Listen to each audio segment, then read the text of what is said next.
Ocean returns. Very briefly. For now, anyway. For now. At that bunny. I'll finish announcing, and then I'll talk about why I'm doing this.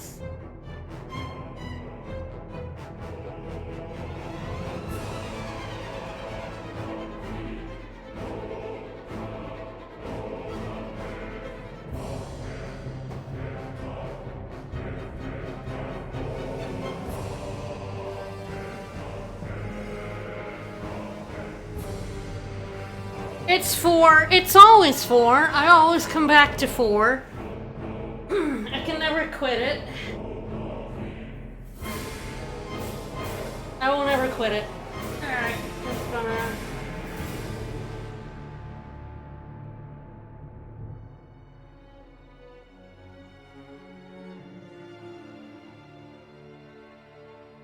Yeah, dog goes back to 3, nobody ever goes back to 5. No, it's so much more boring in this game.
See, the thing is, Star Ocean 4 never ended. Alright. All announced. So I wasn't able to stream. I've missed a few streams lately, including yesterday. And the thing is, if you follow me in Blue Sky, you'll already know I'm back on my bullshit.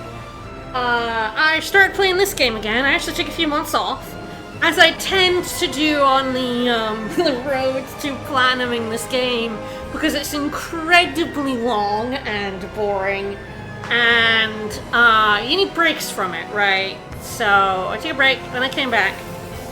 And I did a couple of probably the hardest, quote-unquote, battle trophies to do. And then I've been doing some more. So the thing is, today is this is going to be a one-off for now. I still have the Chaos Mode playthrough to do, but I'm waiting on that a little bit longer. So the thing is, I've streamed a lot of this game. An awful lot of this game. I've streamed 3 playthroughs of it now. I streamed a normal playthrough, a New Game Plus playthrough kind of thing, and then a Denny solo playthrough. I did bunny racing. I've done a lot of stuff, but one thing I haven't really shown off, and is kind of the thing that I do on and off stream, is the battle trophy stuff. The insane battle trophy stuff. So I've mentioned it before. When I was doing some of it yesterday, and I had this terrible thought, and I had to inflict it on you. You've never seen it. Right? Like, you don't see the kind of things that I'm, like, thinking about and doing when I'm grinding out 100% battle trophies, right? So that's today's stream. It's the worst stream. I'm back at it again, and somehow it's worse. It's terrible. We're gonna be doing some of the more annoying battle trophies in the game. Will I be beating them? No, because, oh my god, they take years. But I figured I would show off explicitly some of the stuff you have to do. You may notice about 224 hours on my normal mode playthrough file. I'm also on 86 hours on Denny's solo playthrough. Uh, that's a lot of hours. All right, so let's get started. Let's do the easy one. Let's do this one. What I would consider Denny's worst battle trophy by far. Alright, where am I at here? Yep, but Denny, maximum level. Alright, so catch everyone up. I'm actually I actually have the vast majority of all battle trophies now, right? The problem is the ones remaining are easily the worst in the game. So we'll get to the characters in a moment. All right, so Denny, I now have 97 out of 100 of Denny's battle trophies, which is pretty good. It's pretty good, right? The ones I am currently missing, I think, are all at the end here. He needs to do 2,000 battles and then 3,000 battles. And you can see at the bottom right there that I have done 1,771 battles on this playthrough. So yeah, that's a lot more fights I have to do with Denny. But never mind that for now. This bottom one here, which is not seeable, even though I have 97% of them, which is incredibly funny because I don't know how you're ever supposed to know what this one is, but this one is easily his worst one. This is defeat 55 Grigori. So this is easily his like single worst battle trophy, right? 55 Grigori. Grigoris are the bosses, the awful bosses that were like from the crystals. So like Kokobiel, Amoros, yeah, this guy. There are 6 of them. There are 6 of them in the story. Since I did do this as Danny solo, he did kill all of them. But them being 6 of them means I have 49 left to go, and now it's like, well, how do you do? There are only 6 in the story. How do you kill 55? Well, let's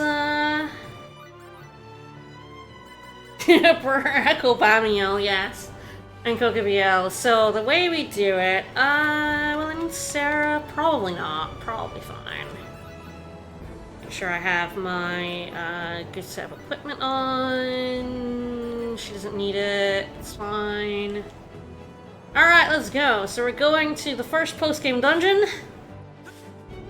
And showing off what I have to do to get 55 Grigori bosses killed for Danny. It's a lot. Alright, I need to go down to basement 3. I'll need my maps just to make my life a little bit easier. I think this guy is in the northmost room here.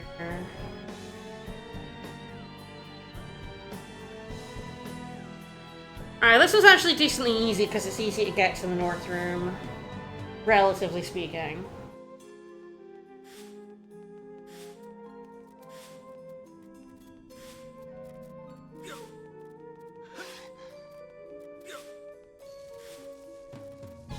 Yeah. I'm trying my best to avoid encounters. It's not always working.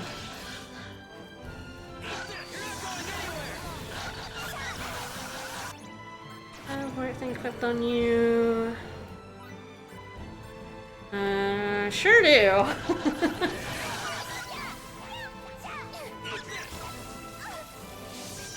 I'm working on a different battle trophy with Miracle at the same time, because that's what you end up doing when you're going for battle trophies, is you end up trying to group as many of them together as you can. Whoa! 3 saber-toothed fangs?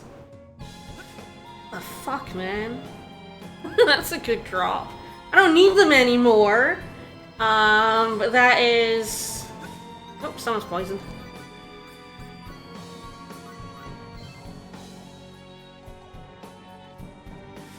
Would have been good back then.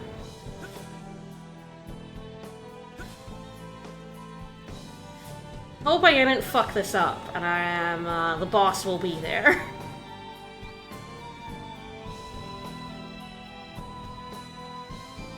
Yes, the names are all the names from when I streamed the Denny solo mode ages ago. Not that long ago, honestly, but yeah, here we go, alright. We got our first Grigori. They do like to yell. I have no idea what they're saying. It's not subtitled.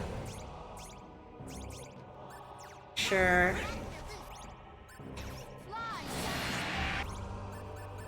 Set up correctly. Here we go.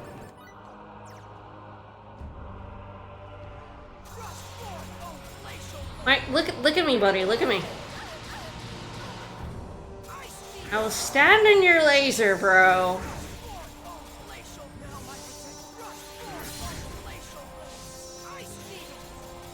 So, like the fight in the story, he has a weak spot in his front. If he would like to show it to me, I would appreciate that. There we go, doing some real damage. One down. Alright, so at this point in the game, at level 255 in the ultimate equipment, I'm not really a problem anymore. Yeah, his achievement is fight the bosses that suck nuts. Over and over and over and over and over and over again. Alright. One down.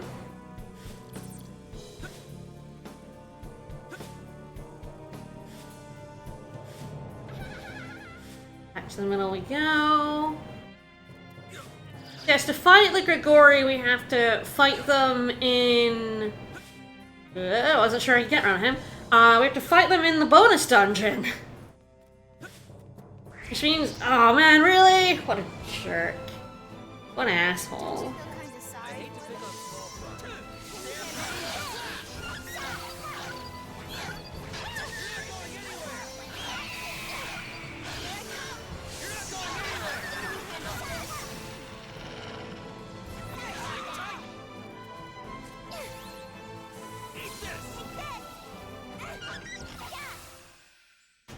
I'm trying to avoid as many fights as possible because it makes it faster. It's slower to fight things when you're just trying to fight 3 bosses. Sorry, 4 bosses. Alright.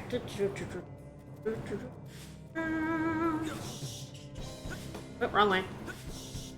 Alright, now we have to go down to the 4th floor.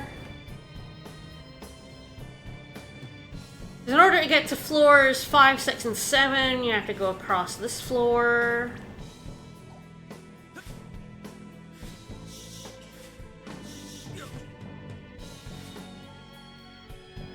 Surely we've all been missing out on Danny's horrible screams. We do our best, and yet we miss him.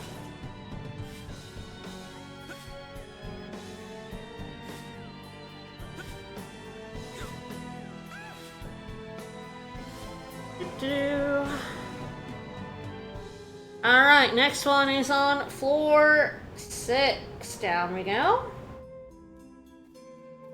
Alright, I believe this one is the eastmost room.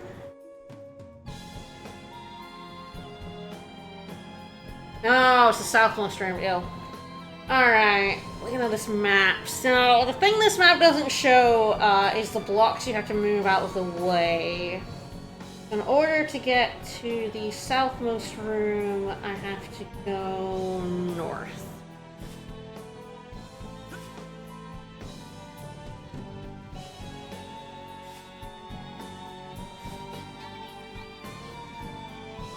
Oops. I'm not really much better at dodging encounters, but, you know.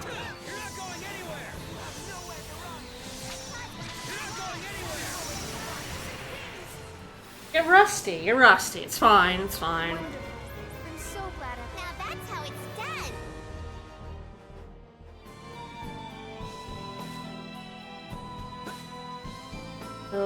this way. Around here. I've actually done this a bunch of times already. I should remember, but I never do. I don't think there's another boss in here, but yeah, it's the south room we're looking for this time. Here.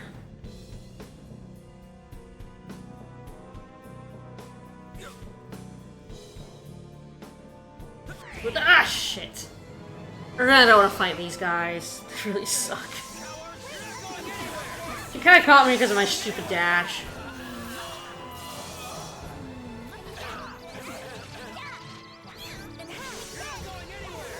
The thing about this fight, particularly succubus ladies, is they buff. They have that buff there on everything. It just sucks. It just makes it so much longer to kill them.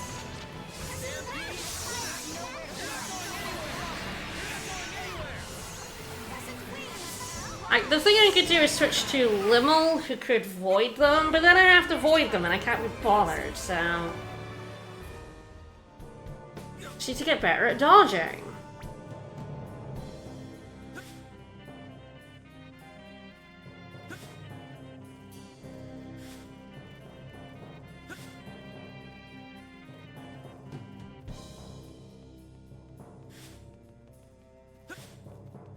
The annoying thing in this bonus dungeon is that no matter... Ah, you're right in the way of this block.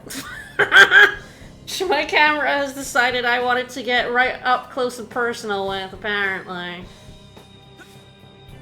But, yep. There. So, even though I'm max level, these enemies still want a piece of me. Kind of a pain in the butt. See, she found me.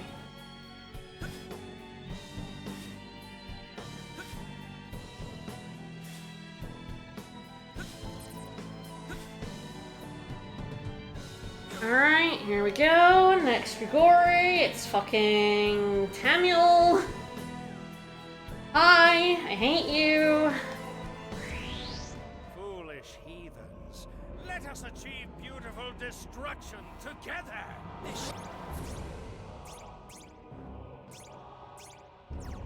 Come on, let's do this.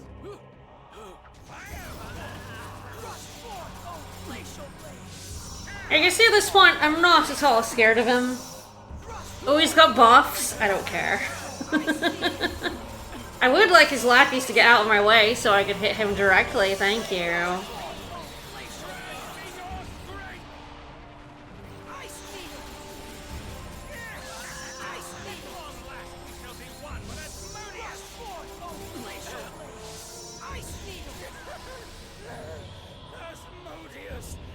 Yeah, true justice for the girl we then spoke to, like, twice. Revenge!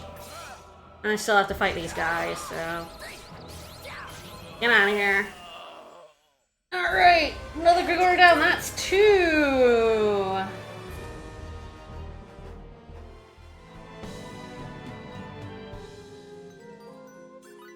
That is the second... I still use Beans' MP, why not? Alright, it's a little bit easier for us to get back, because I do think... What? Camera, this one. Get out of here. This should be a shortcut for me to get back to the middle.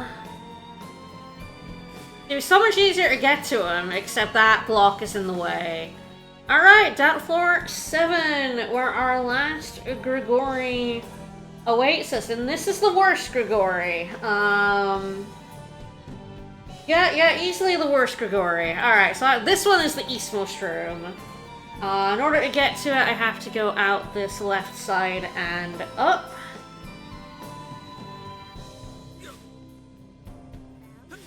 Of course, this is floor 7! It's full of the worst enemies! Ah, fuck me. These apes suck. Shoot them with those succubus and it's worse. Ah, I need to unmanual everyone so they can kill it. I don't know why they made the enemies in this dungeon, like, able to just target you.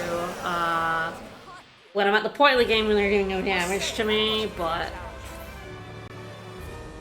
there's been so many more random encounters than I normally get down here, but the apes are incredibly difficult to dodge. They are huge and everywhere, and they just want to kill you.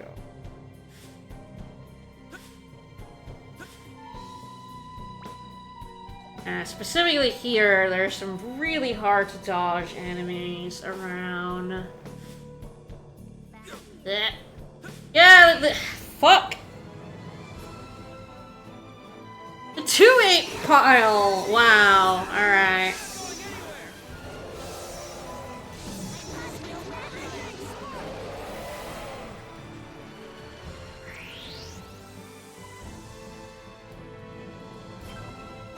Ape on it.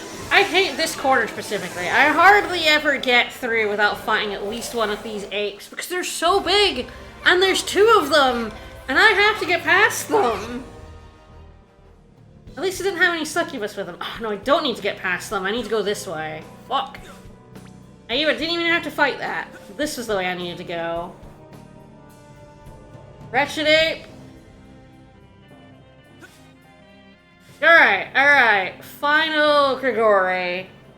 And this one is easily the worst one. Of the 3 in here, he's not the worst refight. The worst refights are in the, second bonus dungeon. So the problem with this guy, right, is that 1, he's up in the sky. 2, Ice Needles fucking heals him, so Danny's best move is out. And I'll show you how much damage I do to him physically. It's none. Come on down, buddy. He has millions of health, and I do 25,000 with 1 hit. That's, it's not great, but hopefully I have managed to, I think I've come up with a solution. So I've made this. Come on down now, buddy.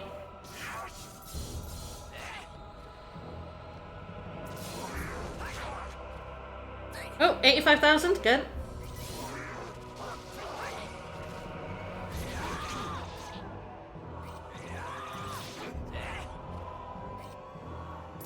It's not a run, it's, kind of a stream of the kind of bullshit that you have to do for battle trophies. We're starting out with probably one of the most infamous ones. God, 85,000 instead of 25,000, and he'll still take fucking forever. He has millions of health.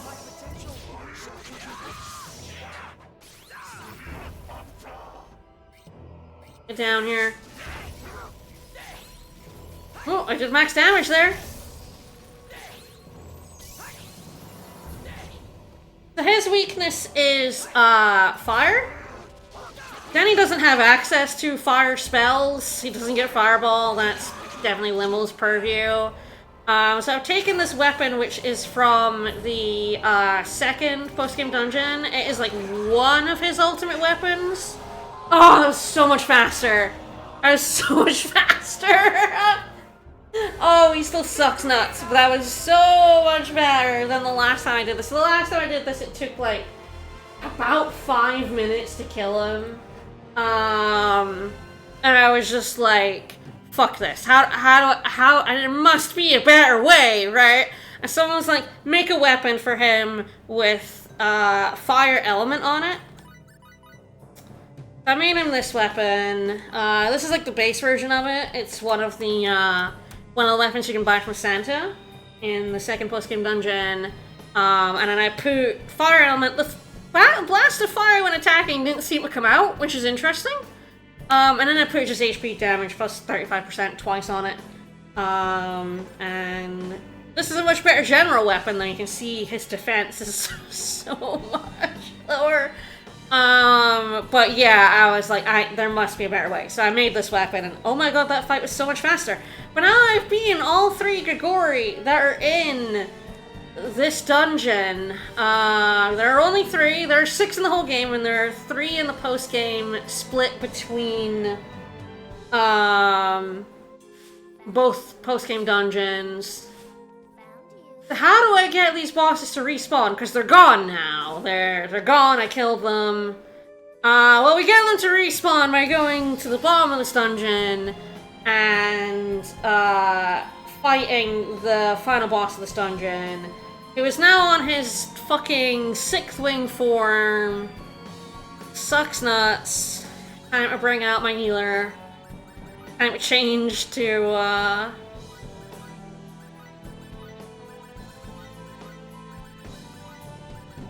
IHOB. I swear there will be another full playthrough of this game in the future. I've done the universe mode playthrough. I still have to do the playthrough on the hardest difficulty, chaos mode. I will be streaming that at some point. Probably later this year, if I'm fair. The hardest difficulty is wretched. It'll be fun. But yes, in order to respawn the bosses, I have to fight Gabriel Celeste every time. So let's go. He is not a Grigori, so I just have to fight him just to respawn the bosses in the dungeon.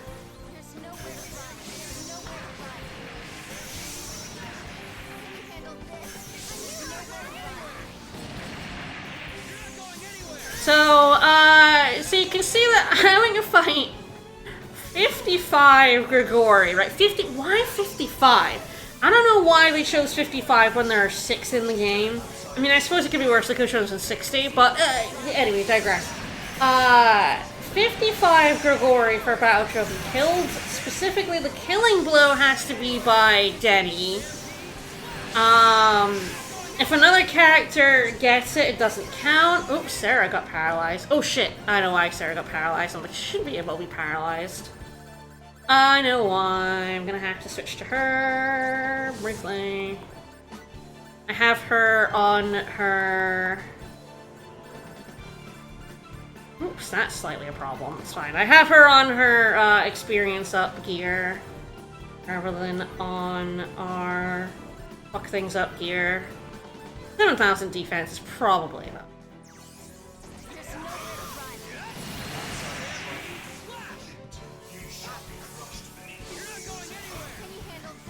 So yeah, 55 Grigori, 6 in the main game. You were 49 more fight.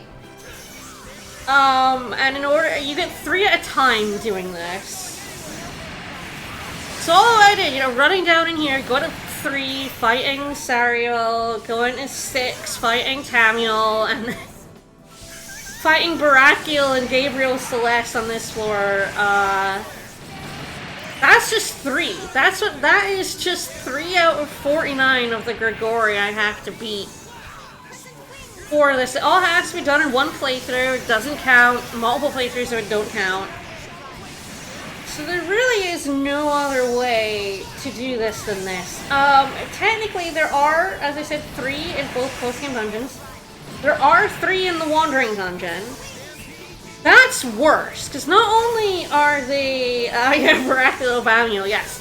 Not only are the 3 in the second post-game dungeon stronger than the 3 here, so they take longer to kill, it's the Wandering Dungeon, which I showed up on stream, is, I think to get down to the 3rd one is it's either the 14th or the 16th floor. I have to re-look that up. Alright, Sarah?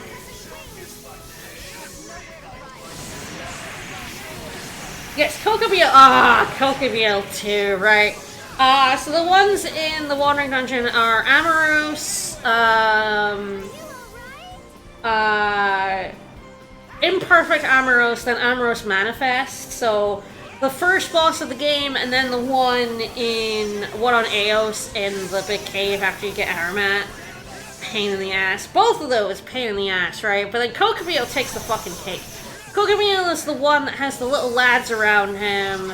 Absolute nightmare to fight with Denny specifically. And is on the 14th floor of the Wandering Dungeon. Yeah, Imperfect Amoros is the snail with a horrible hit weak spot, yes. the snail that protects his weak spot with a board, you have to kill the board, and then you stab the weak spot on his side, yeah. He also sucks to fight with Denny, but he mostly sucks to fight with anyone solo, because he turns to face you, and that's not where his fucking weak spot is, so he just sucks nuts. He's on the 8th floor as well, so in order to get your first Grigori in the Wandering Dungeon, you have to get down to floor 8 just to get your first one. That is probably longer than doing this entire thing to get 3 of them. Even with fighting Gabriel Celeste here, that going down to the 8th floor of the Wandering Dungeon means fighting 3 bosses in the first place, going through 4 floors of crystals or geostones, or if you're very lucky, assassins. It is not worth. I did actually get Danny 2 kills in the Wandering Dungeon, because I did go to the Wandering Dungeon this playthrough. There are 2 reasons I went to the Wandering Dungeon on this playthrough, and it's kind of the big thing I did in this playthrough that kind of got me back on my bullshit. One is that Denny himself has a battle trophy. So Denny has a battle trophy for defeating his own shadow.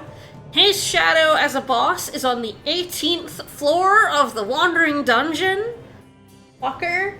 So I needed to go to the Wandering Dungeon, and I needed to make perfect equipment for that. And then at the same time, because it's on easy mode and I missed my chance to do it on my normal mode playthrough, I killed the Ethereal Queen, the ultimate boss of basically every Star Ocean game, which is at the bottom of the second post-game dungeon, with Limmel in under 10 minutes. So, this battle trophy is wretched, by the way. Absolutely wretched. I mean, it took 3 hours to get down to her, because I got crystals so many times in a row.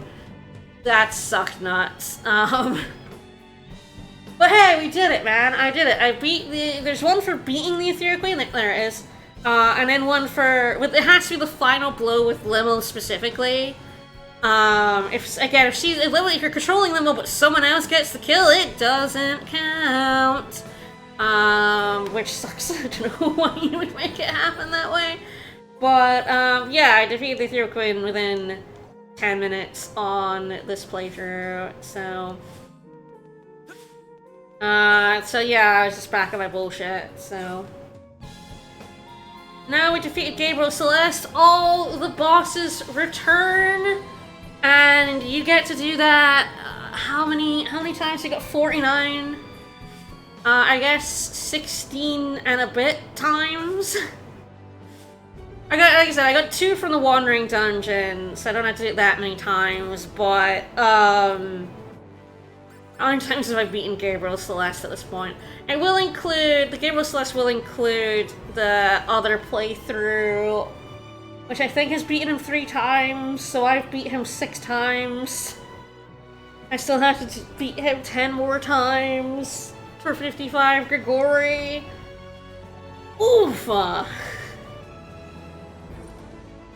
Man, it's such a wretched battle trophy.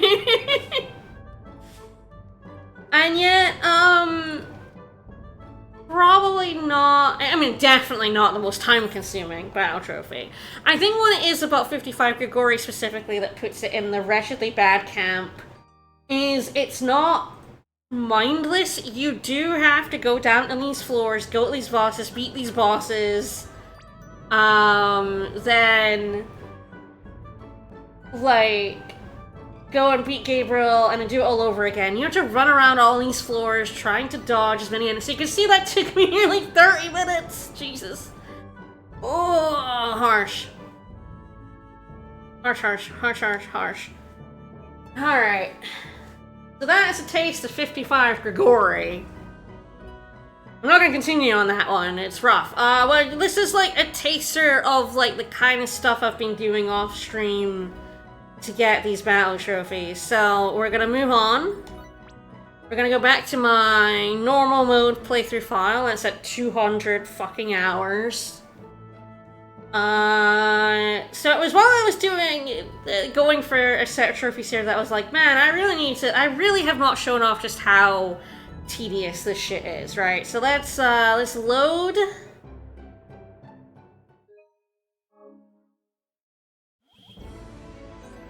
this file. So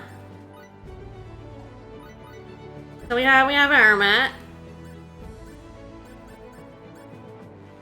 94%. So yeah, I've got everyone above 90% now, which is pretty good. Muria and Remy are done. Sorry, Flips and Muria didn't get named, I guess. Alright, so specifically, like, what I wanted to show off here, at least at the start here, is that I am actually working on 3 battle trophies at the same time here. So, actually I think I'm working on 4. So Oopsie has 10 more to get, and the thing I'm doing right now is helping me get 1,000 blindsides, 999 avian enemies. I think this one is 200 Coliseum fights. I don't know why it's question marked out, this one, but you have to do 200 solo Coliseum fights with every single character! Every single one. I might have done it with most of the rest. I'm trying to think who I wouldn't have done it with. Probably not Sarah. Sarah's probably the only one else I have to do. I mean, Muria will have it because I've done it, yes. So everyone has win 200 Coliseum solo battles. Utterly wretched. It's just incredibly boring to make 9 characters do 1,800 fights. But I digress. So the other thing, that's the third one. The other one I'm doing is, God, alright. So this is spend a total of 60 minutes airborne. I do not know why Oopsie has this battle trophy. When she jumps, so the thing is, like, Sarah has this battle trophy. Sarah has a bunch of battle trophies related to being in the fucking air. So Sarah has, like, jump 5,555 times, I think is the last one. Yep, there it is. And then also has spent a total of 90 minutes airborne. Well, that at least makes somewhat sense to me. She has wings. Her dodge/jump, it takes her in the air. So that makes sense. Miracle's jump doesn't put her in the air, it's a cartwheel. So how do you spend 60 minutes airborne with Miracle? Alright, well, this is what I'm having to do. Alright. We're doing solo, we're doing 1, I'm doing the... Oh yes, by the way, Miracle is number 1, which I will show you something about after this one. So let's go ahead and do this.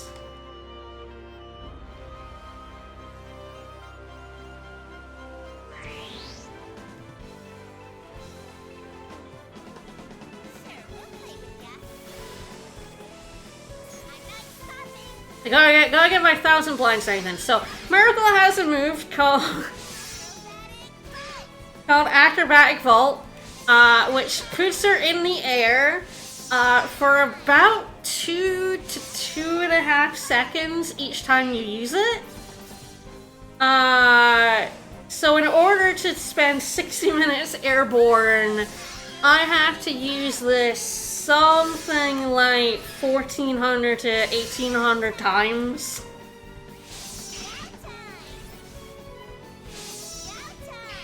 This guy is avian, as you can tell by the fact he's a bird.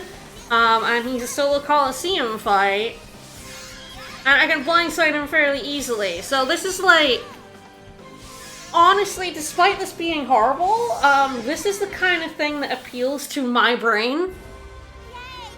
Trying to figure out how to most efficiently gather a bunch of wretched battle trophies. So, there really is something about, putting together 4 battle trophies in one thing that appeals to me. Like, ooh, I could fight, you know, I could fight the lowest level bird 200 times. Or the lowest level anything 200 times, but you want to combine that with their type, because everyone has the kill 999 of a specific type of enemy, except Denny. No, Denny does have insects, so every single one of them has to do it. So you want to combine their 200 solo Coliseum fights with the type of enemy they have to kill as much as you can. Just make your life a lot easier. And then Miracle and Edge both have to blindside 1,000 times, so... Get on that! I'm doing 3 a fight, isn't that exciting? 3 out of 1,000?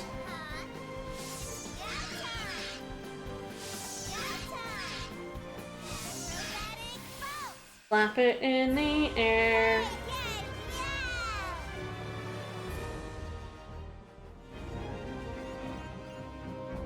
But it is tedious, man. It is coming. This is why I have to take, like, breaks from it. Because although, like, I enjoy the act of grinding far more than most people should ever do, just having to fight the same guy over and over again, slamming Miracle up in the air. I did time it to see how often she's up in the air. She has a few moves that put her in the air. I believe this is the best one.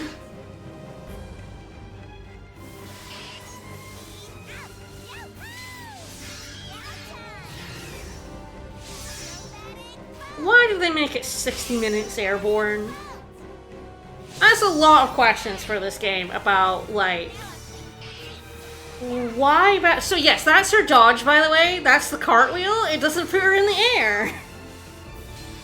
I think having to make Sarah spend 90 minutes airborne is also fucking atrocious, but at least Sarah jumps up in the air and floats with her wings.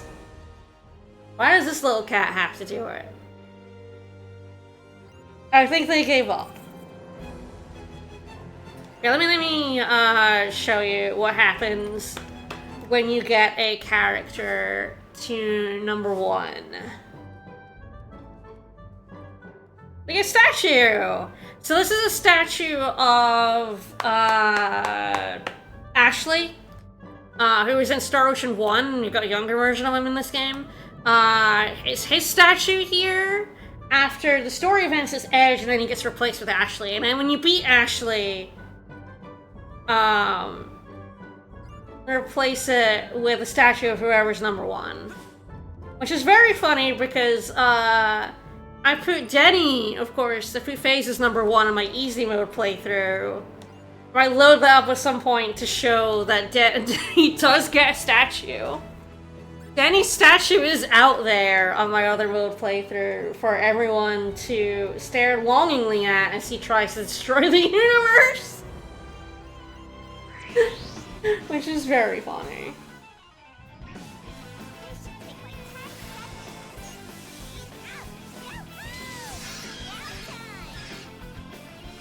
And then the other thing about Battle Trophy grinding that kind of the worst part of Battle Trophy grinding is that, like, you know, I'm working on 60 minutes airborne, right?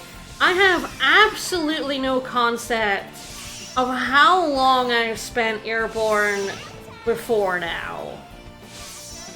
There's absolutely no indication for progress in this game. The only indication is if there is a lower battle trophy. So I know I've done 200, at least 200 blindsides with Oopsie because I have that battle trophy. That's the only reason I know.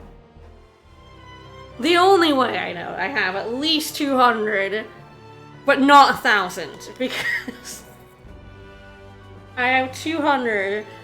But not 1,000. So it is just like, well, alright, where's the 200 one? In here somewhere.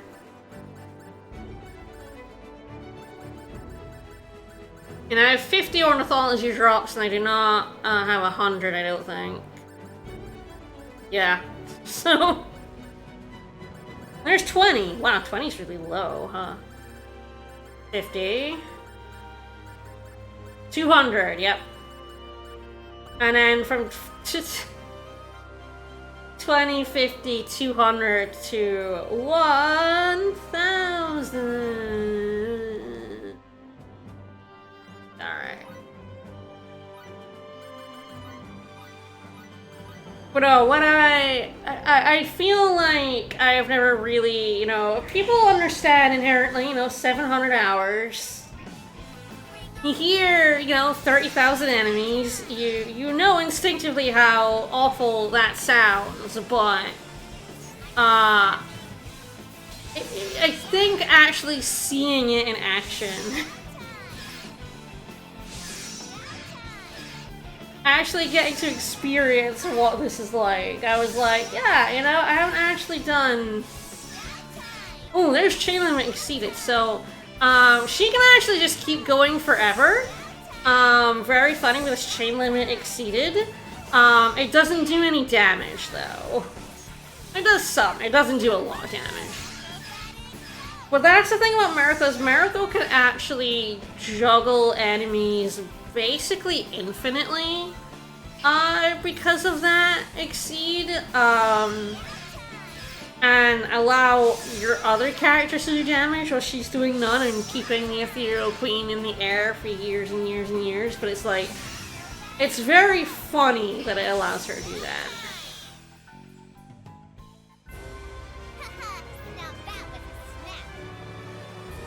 I'm horrible. Oh, 200 Coliseum solo battles. Well, I got one. And the other ones are still... Oh, still gonna have to wait. I was really hoping I would get at least the 60 minutes in the air, but alas and alack, no. Alright.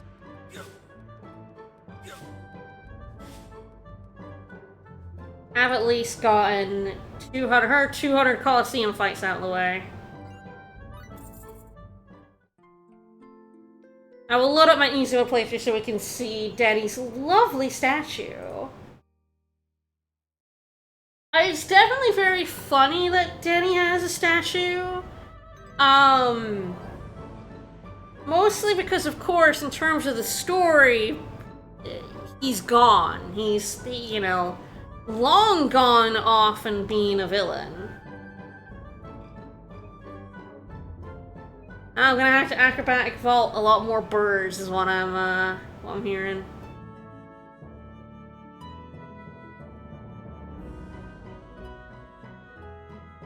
Alright, save. Let's go ahead and load.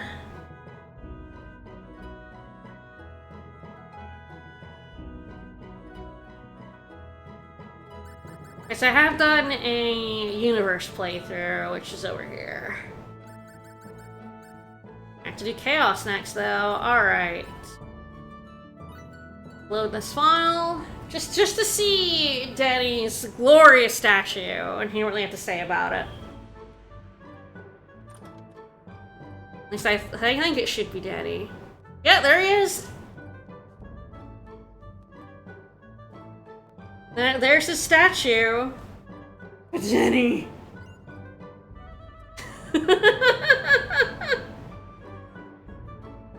So, yeah, we're like, oh no, he's dead, right?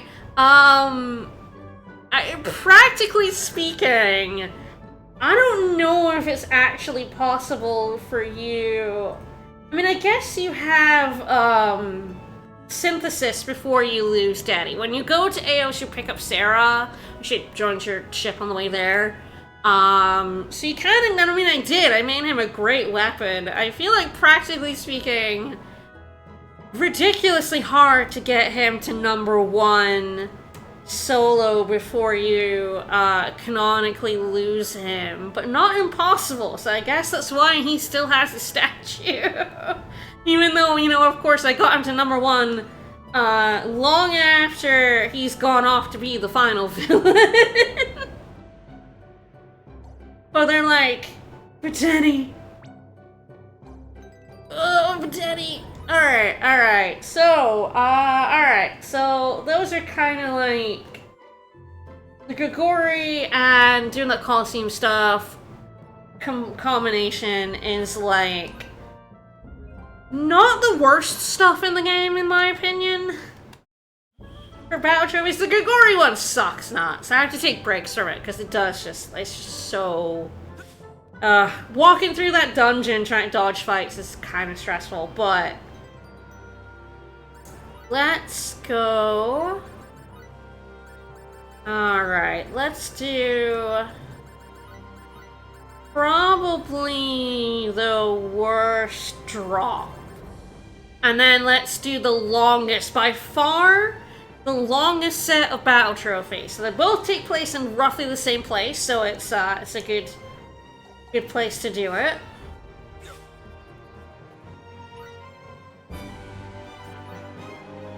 Let's go Nostroscurus. So, the first thing we're gonna do here is a drop. So, actually, if we have a look at, Apologia's battle trophies, I actually have all but one of them. He's very close to having 100%. His last one is 255 robotic items drop, so unfortunately for Apologia or Bacchus, kind of fortunately for other characters. So the second post-game dungeon has a drop called Geostones. These guys still chase you. The ends of the fucking earth.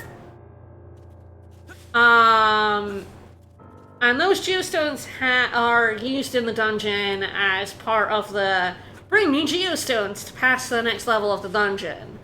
So they actually have really inflated drop rates, something like 20 to 30%, I think, depending on the enemy dropping them.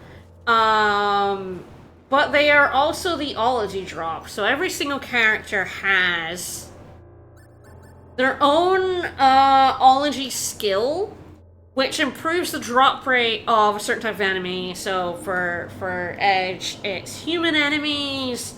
For Flips here, it's botany, it's plant enemies, so on and so forth. So unfortunately, most people, Sarah, Muria, Dr. Stocks, Corey named him that. Caboose! Who am I naming Caboose? Limmel, so most people have an ology drop that's in that second post-game dungeon, so it's got 20% drops. It's so much easier to get those drops. So much easier to get Raimi's drops than basically anyone else's. Unfortunately, Bacchus, Muria, and Edge do not have enemies in that second post-game dungeon. She has birds, Bacchus has robots, and Edge has humans.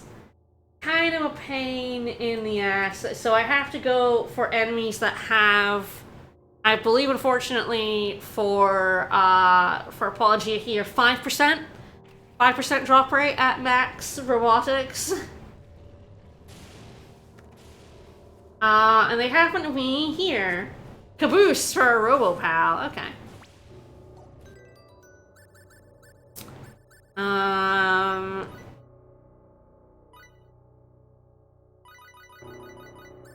So, yeah, I mean, the slightly better place to... There we go.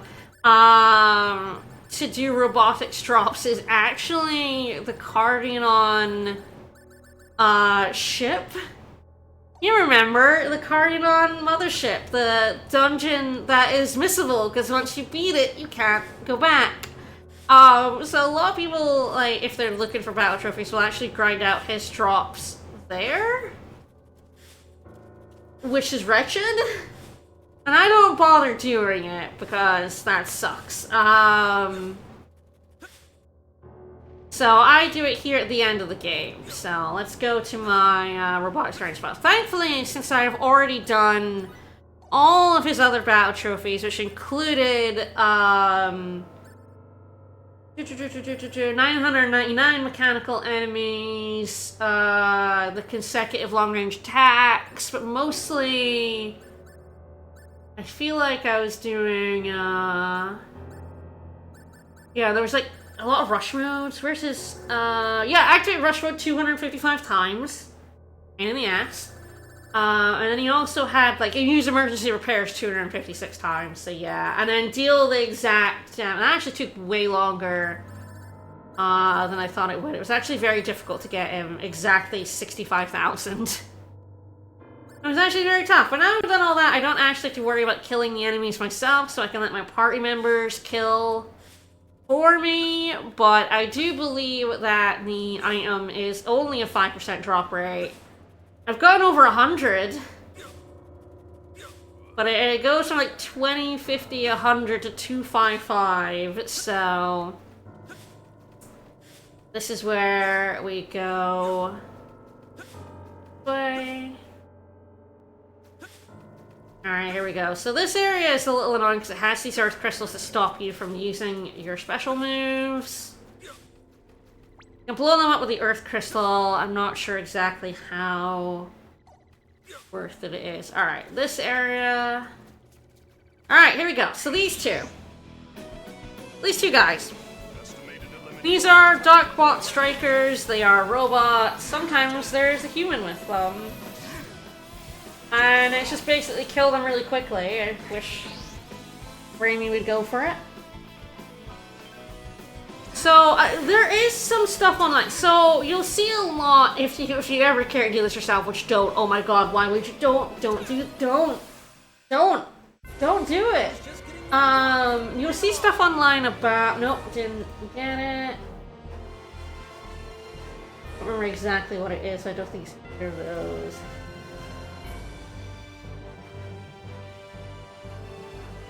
Yeah, it's an MP absorption unit for these guys. So, you see a lot of stuff online about ambushing, raising the chance of getting a drop. Oh! I can't call them in while this crystal's still around. Get rid of it. Get out of here. Ocarina is a skill.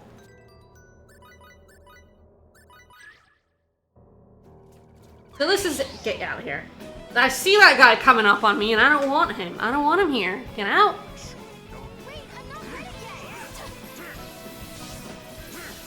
One thing, getting surprised, like, I think more than anything is you kind of want to try and be surprised, because surprise encounters have more enemies in them than preemptives. It's true throughout most of the game. Not only do they start with more rush gauge, but they, there's just more of them, generally speaking, so you get more of a chance for a drop. But I don't know, nope. I don't know if I don't think the evidence for ambushes specifically increasing drop rate. I'm not convinced by it.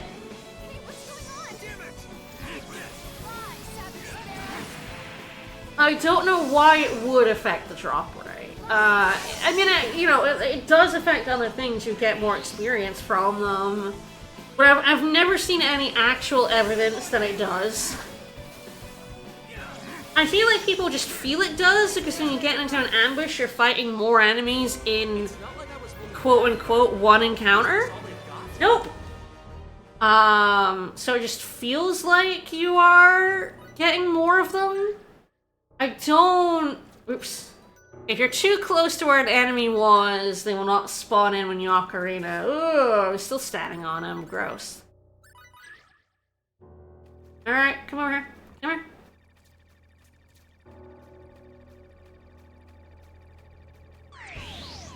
The reason I do the ambush here is not because I think it increases drop rates, but because I think that more enemies in one count is for a 5% drop rate is good for me. It's faster. The odds of me getting 2 dropped to me are incredibly low. It's a 1 in 20 for each one of these guys. There's about 6 of them in, there's one! Haha, 1 robotics drop! Just 154 more to go, at most. So yeah, it's like, the odds of me hitting a 1 in 20 for 6 enemies twice, is pretty low. So I think that they're not having to go through, not having to like Ocarina, not having to go through the post-battle screen twice. I think that genuinely saves me time. For things like geostones, I think you're actually probably better off not doing many ambushes. You can help it. Throwing their lives away for nothing. Nope. So this is, I do think that Miracles one also kind of sucks, because it's, the best ones for it are birds in the 7-star dungeon, the dungeon I was in for the Grigori. Those guys have about a 6% drop rate for their, her birdology drop rate, which sucks. This I think is a 5%. I didn't actually know what the drop rates were for the longest time, but there is someone has compiled that information. Oh, got one. Nice. It's in the fact called, enemy encounter list. I didn't find this one, like, the last time I was playing this game, I did not know this guide existed, right? And, because it came out in 2023, I think. Someone in 2023 decided to compile information about this game. They called it Enemy Encounter List, but it actually, it is that, but it has so much more information. Like, I've never seen drop rates, like, anywhere else. And it's so helpful. Yeah, drop rate, Geostone drop rates is, oh, there's another one. 25 to 30% for every other character, which is just, to get 255 at a 25% drop rate is so much faster than a 5%.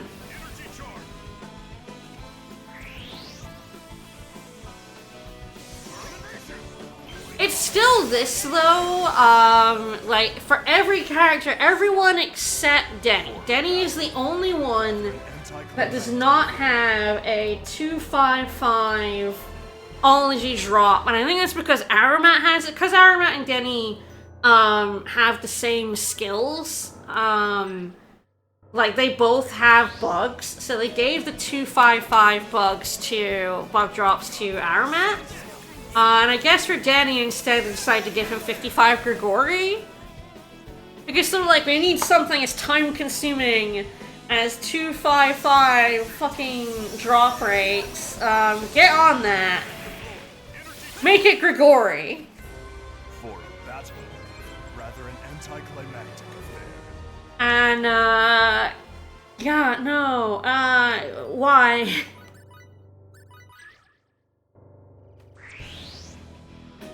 So this is definitely, like, this, like, you know, it's much faster. It was much faster with Demonology, it was much faster with Botany, both of which I've done in the post-game dungeon. The only problem, of course, with the post-game dungeon is it's the fucking second post-game dungeon. It's the Wandering fucking dungeon. It sucks nuts. Ooh, nice. All I got was the ology drop there. Very nice. For the drop to count, you have to be controlling that character at the end of the fight. So the funny thing is, if I'm fighting some of these human characters here, Edge's skill will, so if I wasn't controlling Bacchus, his robotic skill would still allow these guys to drop the robotics exclusive drop. His presence in the party is all that's required for the drop to happen. But it doesn't count towards the battle trophy unless you are controlling that character at the end of the fight. If you switch, I saw that guy fucking off, so it's like, oh, like, sure. So if you, like, kill them with someone else, like, say you were, like, okay, I'm gonna be working on, Edge's kill 30,000 fucking enemies at the same time as getting this. You would have to be very on the draw about killing things as Edge and then switching to Bacchus at the end of the fight to get the drop, and ooh, another one. I can't be bothered to be that active. Like, technically, it would be better. It would reduce the number of kills Edge would need if I killed these guys with him. But having to, like, switch between and hopefully remember to be Bacchus at the end, or sorry, Caboose at the end to get the credit, pain in the ass. So I just, like, let the fights go as fast as possible by letting everyone kill. Once you've got the 999 enemies for each specific character, it's so much faster to just let everyone loose than, like, kill solo. So the ology drop stuff, yeah, the fact that every single one of them has 255 ology drops is truly wretched, and it would be so much worse if 5 characters didn't have geostones. The inflated drop rate of geostones is, like, one of the only reasons that a completely unbearable, nasty, wretched set of battle trophies is just...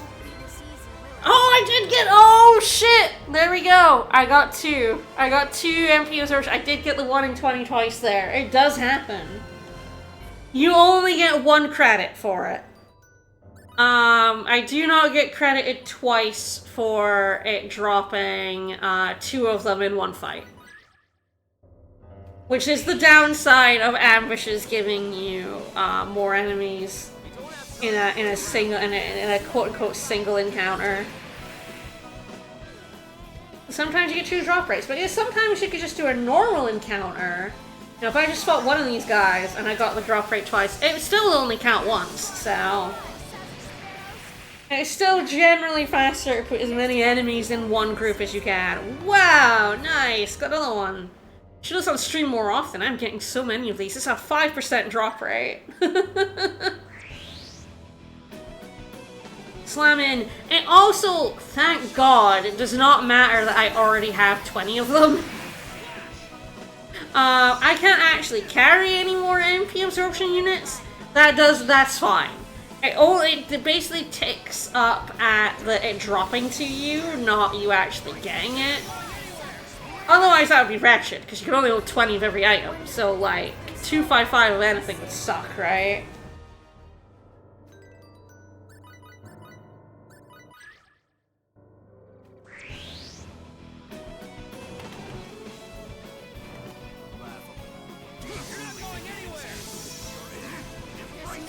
Sometimes when I'm really bored, I don't even attack with the person in charge at all. I just let the computer do it. I mean, it is like, the thing I feel about the Stars Report grind that isn't 55 Grigori, right? Hey, got another one. Is that, you can do other things. Like, you can scroll on your phone, there's a bunch of stuff you can do, because it is just like mashing X, and then when you're out of the fight, starting up another fight, then go back to what you were doing. I feel like for a grind like this to be... For grinds to be satisfying, there's 2 things for it. Wow, another one! Jesus, you guys really are giving me luck. Thank you, everyone. I did not have as good a time last time I was doing this. You can tell by the fact I have 100 robotics drops already, I have done quite a bit of this already with Caboose over here. But yeah, it's either got to be interesting. So the thing I like about Final Fantasy XIII's turtle grind, the grind is long, but I very much enjoy finding ways of killing turtles incredibly quickly in that game. I find the act of, like, actually fighting the Animan toys very engaging, even if I am doing it over and over again. Like, you have to pay attention to do it in under a minute, and it's very fun. They can kill you if you don't pay attention. This one mode I can enjoy The other mode is not giving a shit, like this. It is like, I don't really have to care while doing this. These enemies are not going to kill me. I can just press X. I just set it up, press the button, do other things, talk about other things. Discord is reminding me over and over again that I'm muted. I know. Thanks.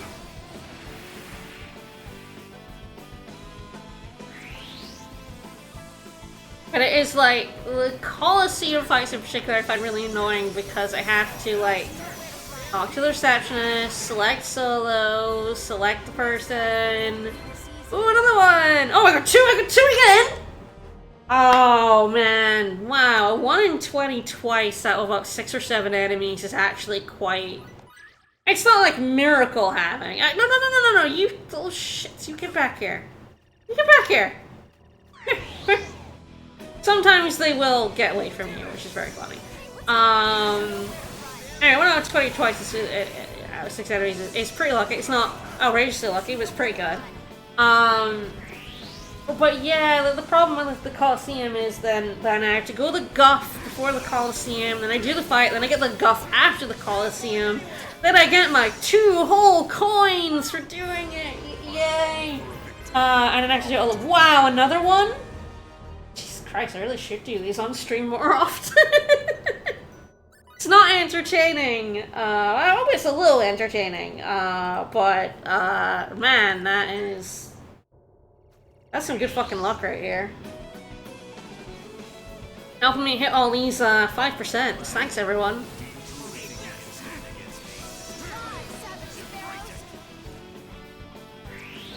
But the fact that I have to do this for every character, except Denny. Denny does have to kill 999 insects. He doesn't get away from killing 1,000 bugs, but he doesn't get credit for any drops he gets. Yeah, the fact that you have to do 255 of these drops for every character, and then on top of that, Edge and Aramat still have to kill 30,000 enemies each. It's a lot. I mean, it really is, like, you are not gonna kill... The fact that, like, Edge cannot really get the credit for this because I'd have to be doing a lot of switching that could really... No, you get back here! You get back here!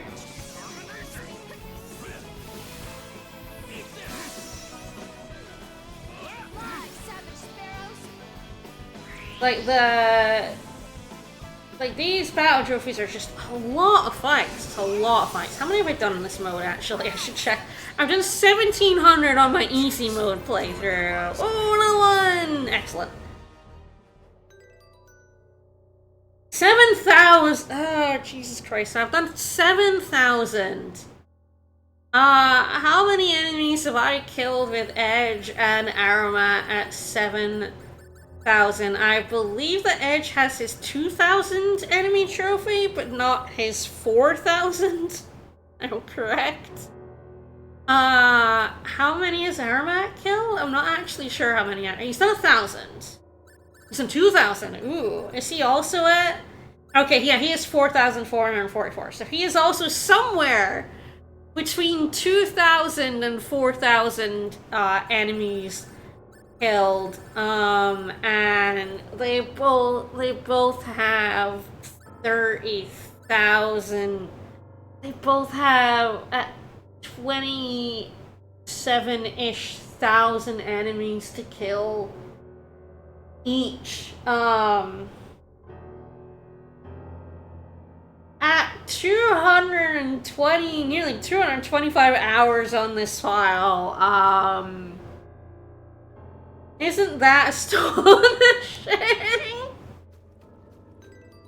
God. Oh, hello. I'm killing a lot of robots. I'm just explaining how, despite the fact I'm 225 hours in, I still have to kill like 58,000 enemies between 2 characters. How many playthroughs? Oh god. You have to do 4 playthroughs for the platinum. It's technically 3, but I wouldn't want to combine the Denny stuff with the higher difficulty one, which sucks, so. And also, you cannot, the problem is you cannot get kills across playthroughs. What? You have to do them all on a single playthrough, yeah. The count resets when you play through. So, none of the kills I have for my characters count towards my total of 30,000 enemies each, which is bonkers. Was it like this in the original version? Oh yeah, it's the exact same battle trophies. So they had time to think about it. Yeah, and they didn't fix it. No, this is what they wanted. This was their intent. Did they ever play the game? No. No one should either. It's dreadful. I mean, I think if you made it, then you deserve to play. You have to play your own creation, see how bad it is. Hey, MP absorption unit. Right now I'm trying to get drops. So specifically, Bacchus needs to get 255 robotic items drops, and that's the MP absorption unit. It has a 5% drop rate. And I've got somewhere between 120 and 255. How many? I don't know. Why would you make getting item drops a battle trophy? Well, each character has a skill that helps them get specific enemy types to drop these special items. Why they made it 255 is they're monsters, I think. For battle, rather an anticlimactic affair. Didn't get one there. I've been getting too lucky. I've got a whole bunch on this stream so far. I'm like, damn, stream luck's hitting. Which is nice. It's so tedious. Yeah. So the point of this stream, I was like, back on my bullshit, but I kind of realized when I was doing it yesterday that I say that, but I've never actually shown on stream what that bullshit is. So today was a stream of, here's the bullshit, actually. I forget, have you played the Divine Forest? Oh god, which was that? Is that 5? Or 6? 6. 6. No, I have not. I have it, and I haven't played it, because instead I'm playing this game again. Alright, so... Oh, these guys are also robotics drops, but I hate fighting them, so I fight those 2 little guys instead. Alright, so there is another... sort of the crowning jewel battle trophy that you do here, so I should go to the same point. You do Caboose's 255 robotics drops there. To get... The one I've been mentioning already, to get Edge's 30,000 enemy trophy... I'll show you what I did for basically about 1 hour every morning, or almost every morning for months. Because I couldn't do more than that. It would have broken me. So boring. Alright. Let's go. This is the best place to do Edge's one specifically. Aramat has a different place he goes.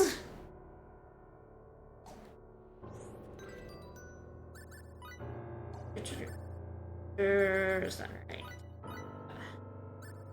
Yep. Alright, final dungeon of the game. These guys here, they like to chase you. They like to chase you in a big group. Oh, right as soon as you walk through the door, too. That's great. Yup! So you're basically just killing. So unfortunately, Aramat has the advantage of having a really good, like, big AoE type move that can get multiple enemies in it, kill them really fast. Edge doesn't have anything like that. Unfortunately, all of Edge's moves suck nuts, so you basically just kill them like this. And I only got 3 ambush, you can get a lot more than that in this room. But I believe these enemies are humanoid, and some of them are.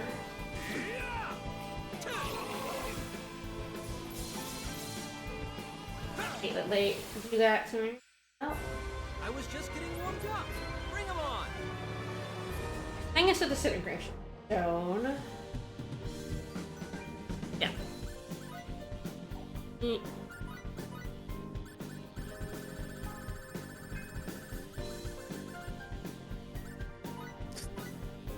Yeah, this guy. So this guy is humanoid, and he drops as his anthropology drop the disintegration stone. So we're kind of killing 2 birds with 1 stone here right now because Edge also has 255 anthropology drops. Along with his 30,000 enemies. Unfortunately, I do believe this drop rate is like 4%. Check Jesus that. Christ. It might be 5, but it's certainly not good. No, it's 4%. I was correct. That's a 4% drop rate. He does have enemies with better drop rate, but this area in particular is... Oh, there we go. It's the best because... Another enemy encounter that is not coming up for me right now, but... Specifically, he needs so many kills. You just get into massive ambushes here in this dungeon. Kill... You know, not that it would, oh god. No, that's it.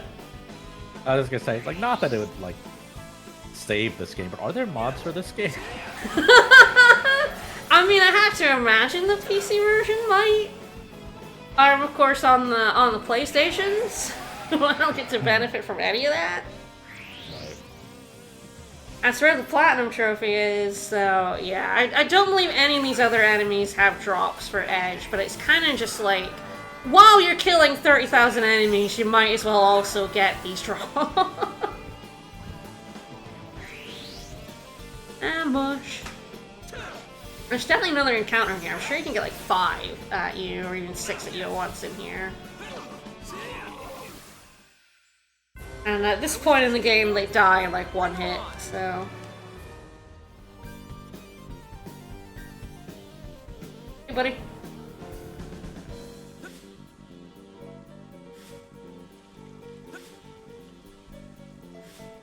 There is 1 mod on Nexus mods for this game. Nobody wants to play this game, that's why they don't mod it. Mod Alright. start. Here we go, at the stairs.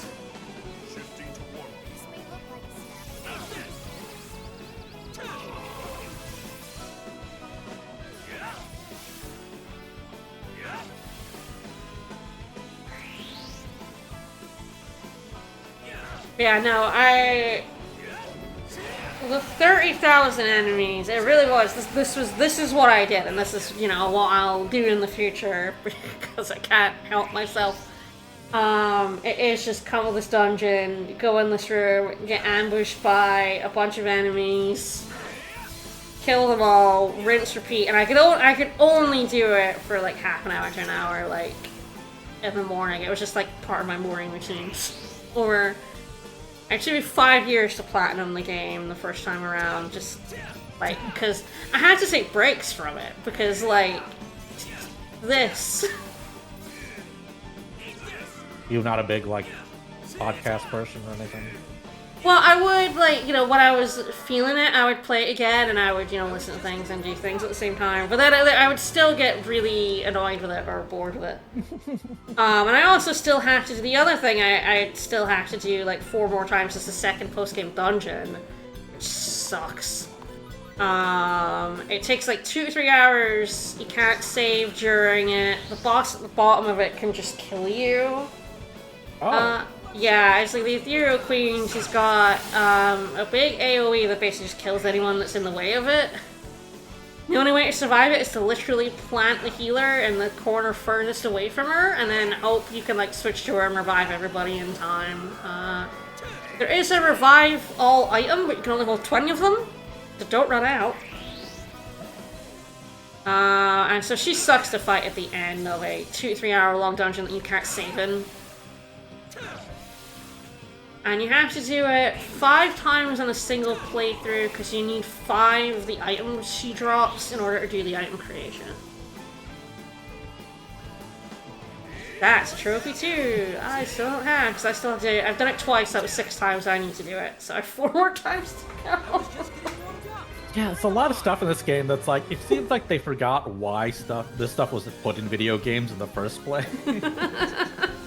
It's like, battle trophies. Just like, try to do this thing. Like, try to pull off something, you know, explore the combat system. It's like, fight like 30,000 enemies or whatever. Like, you know what the combat system is. There's somewhere between 2,000 or 4,000 in these 2 guys. It's just like, I think by the point you know more about the combat system than the developers do. At 225 hours and 7,000 encounters, and that's how many kills I have. It's like, oh no.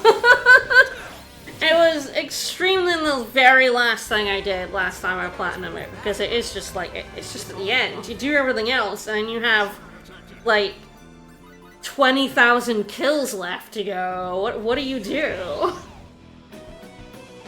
You do this. I'm the top Station 4 player. Oh no. High honor, high honor.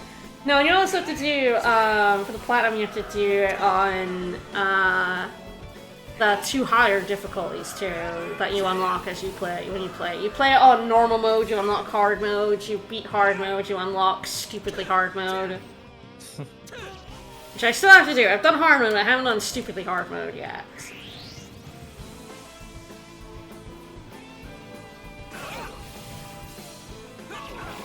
I really wish Edge had dragons more.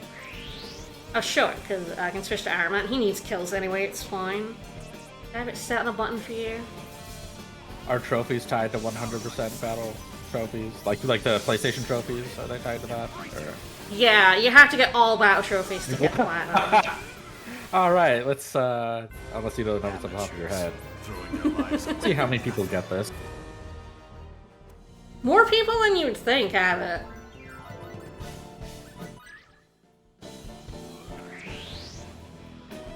How many of those were outside of the pandemic lockdown? Yes, Iron Man has this big scythe move. Floods a whole part of the screen, kills multiple enemies. It's so good. Slap a bunch of enemies on, just go rrr. Edge has to just kind of pissingly go up to them and hit them. Yeah, let's see. 1.29% of players have just for the 4K version. I don't know if there's a way to check for the older ones. The older one was on PS3? Yeah. Yeah.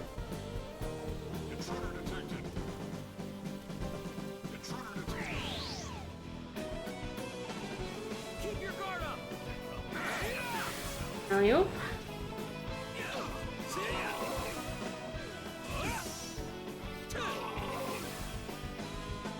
After the battle, I can check to see if it's still at 0.1% or if it's higher than that. I haven't gotten a trophy in a while because most are just battle trophies at this point, and that's the funny thing. The guides all they say, like, if you're not going for 100%, don't go past 90. Because you get achievement for 90, you don't get anything for, you know, up to 100%. So unless you're willing to commit to the last 10% of them that suck nuts, don't bother. Hit 90 and be done. Oh man. 0.85% of players for the Last Hope International original. Oh. Oh, that's rough. Yeah, 0.5% on this. Jesus Oh, wow. Christ, that's far too many. Why? Oh, hold on. God. Yeah, 100% of all battle trophies is the one that's, yeah, the rarest. Wow, there's a 0.6% are at 90. And most of the people that get 90 go on to get 100. I also will, oh god, it's gonna take some scrolling, but... Yeah, looks like there's a post on the trophies Reddit. Someone got it in 386 hours, as advertised. Yeah, I'm not getting it that quickly. I'm at 350 something already. Ooh, it's 1.4% on the original now. Right, yeah, there we go. Jesus, alright. Oh, okay. I haven't used this site before. It's a different number if you hover over it. Okay, and that's the numbers you're seeing. So I don't.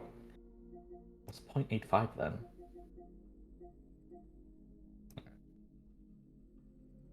I don't do achievements because I think I was just really annoyed the first time I got one in a 360 game. I'm like, oh, did I unlock something in the game? Because I played PS2 games. That's what usually that meant, and I didn't. I'm like, oh, Yeah. this sucks. I don't know. want to get stuff. I'm very even get- number go up oriented, so Right. pings my brain. It's like, wow, I didn't even get concept art, that thing that I unlock in a bunch of games that I'm like, I don't care about this. So battle trophies do at least have getting more of them does have consequences in game, which is Right. weird. When I look at the list, we can see it's like it's not. I mean, unless you're going for all battle trophies, it's pretty irrelevant. Hey, if you like hearing a character say more lines, they're unlockable here. What? So they didn't have to repeat themselves as often, but we decided to make it a little treat that they don't. Yeah, you get to hear new lines as you collect battle trophies. Yeah. Which is like, alright. Because I love hearing them say lines. Then at 50%, that's the level cap removal. So the level cap goes from 200 to 255. Oh. The level cap was not in fact removed, it was just moved. It was just... Yeah, you'd think it would be like 999. It was just 200, 255, why not? And I'm forgetting, and then you get more voices, we love that. Then when you get all 100, you get CP bonus. So, CP is... So in order to, like, equip skills to buttons and battle skills, Yeah. you acquire CP, and you get a whole 3 extra CP when you get 100% of the battle trophy list. 3? 3, yeah, 3. You go from 19 to 22, yeah. It allowed me to equip a whole extra Savage Sparrows, I think. No, actually, I don't think it did. Alright, why not? Don't. Why not? You've already played so much of this. It's not like you're gonna be like, oh, this is gonna ruin the experience of Star Ocean 4. No, it's completely wild, especially since, like, things like Defeat Own Shadow, those are bosses in the second post-game dungeon.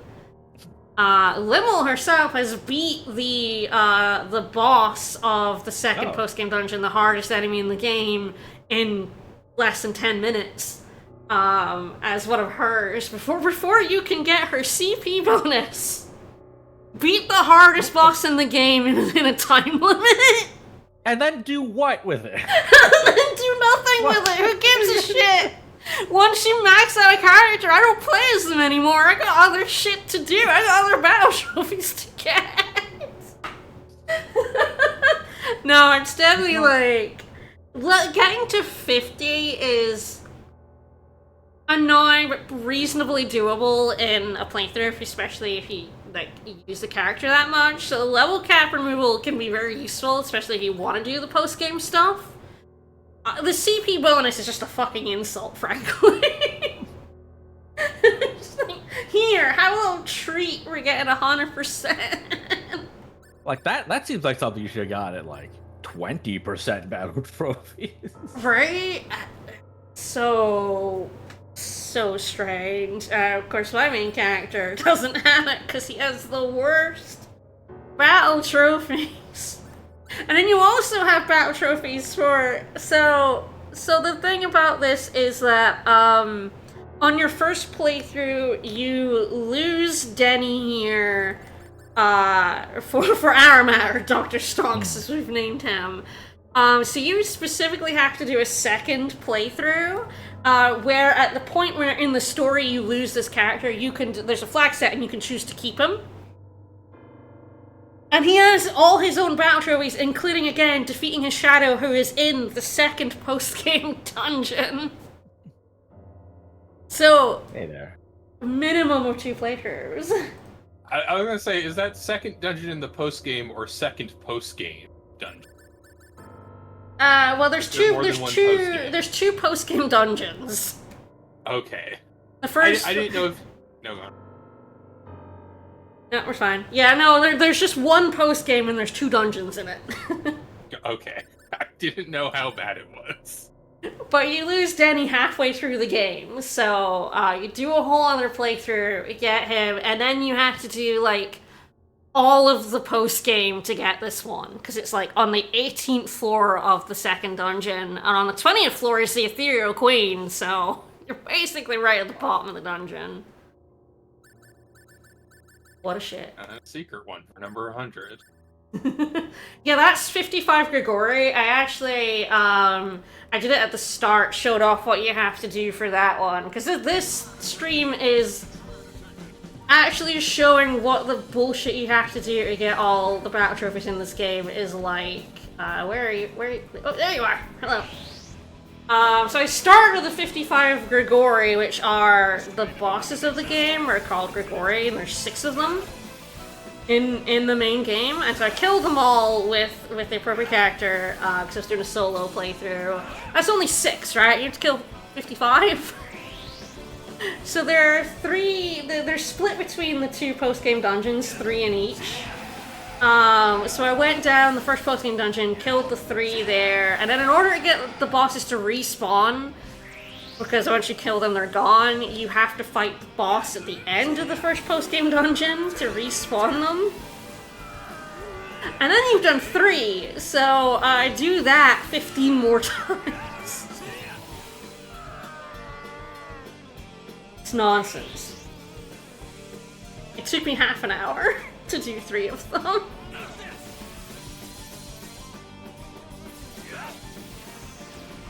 Right now, I just getting some kills in.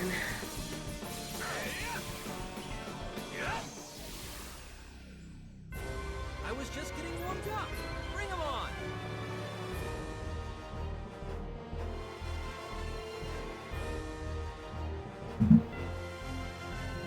Oh gosh, it's so warm in here.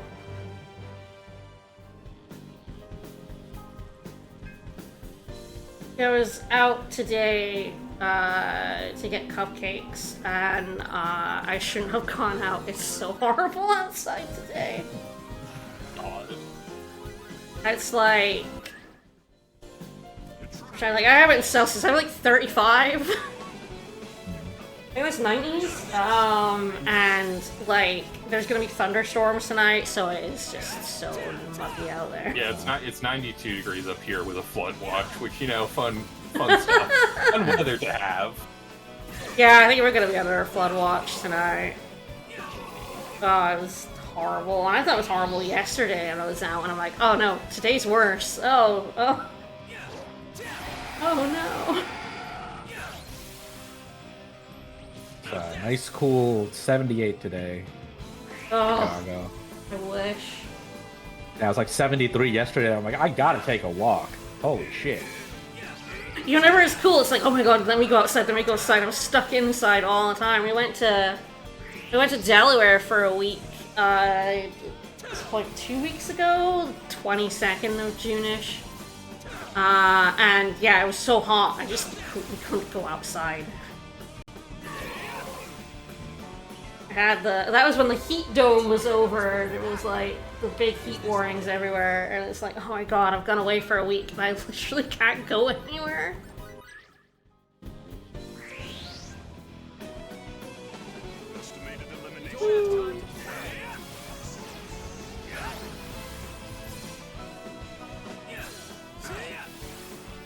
But it's very funny, yeah, the JRPG's giving you equipment or post-game challenges. The thing about this game is it doesn't really reward you for doing the post-game dungeons.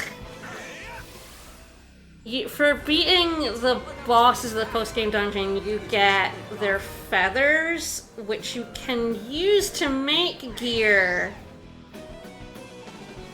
But by the time you've beaten the Ethereal Queen, you have ultimate gear. You can't beat her without it. And that's it. I mean, she gets stronger, so, like, I guess technically you could use it to beat her next few forms, but frankly, the shit she gives you is worse than the stuff you've already made for yourself in order to beat her, so it's like... Well, what's the point? Incredible game design. I think the most ridiculous one I remember is from Blood Will Tell on PS2, where the last, like, body part you get back from the true final boss is your other missing arm, which gives you a brand new moveset and lets you equip 2 main weapons in each hand for the dual weapon style, instead of just one. And you cannot refight bosses in that game. There's literally nothing to do with it. Why did they at least make it the second to last unlock so you could use it on the final boss? Who knows? I guess that's what happened in the manga. Yeah. That's its own reward, getting your arm back. I mean, like, there has to be some game that, as a joke, the thing you get for fighting the ultimate final secret boss or whatever is just another copy of your starting weapon. Oh, I mean, that is funny, because in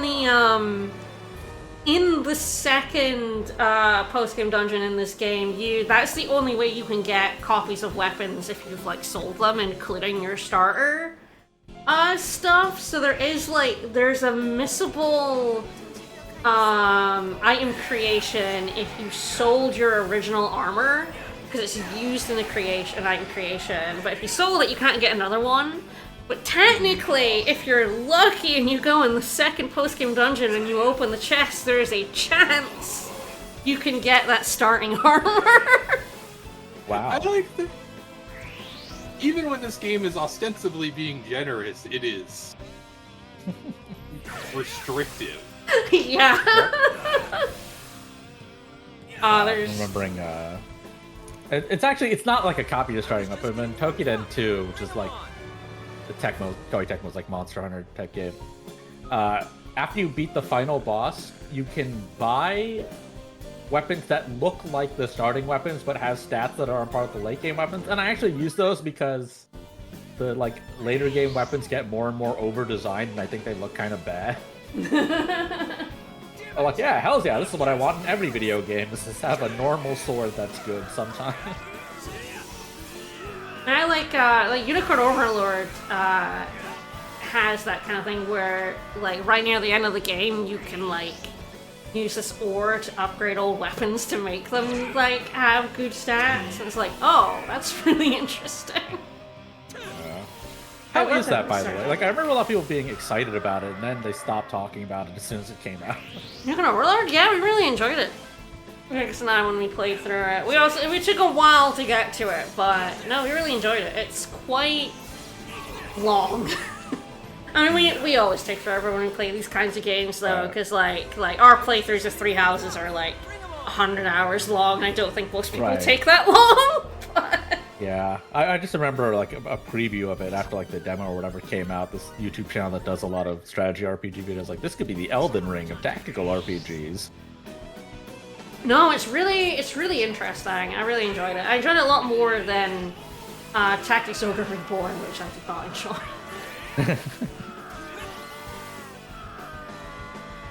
Does Vesperia have a few weapons upgrades from starters? Yes, I believe Vesperia does, yeah.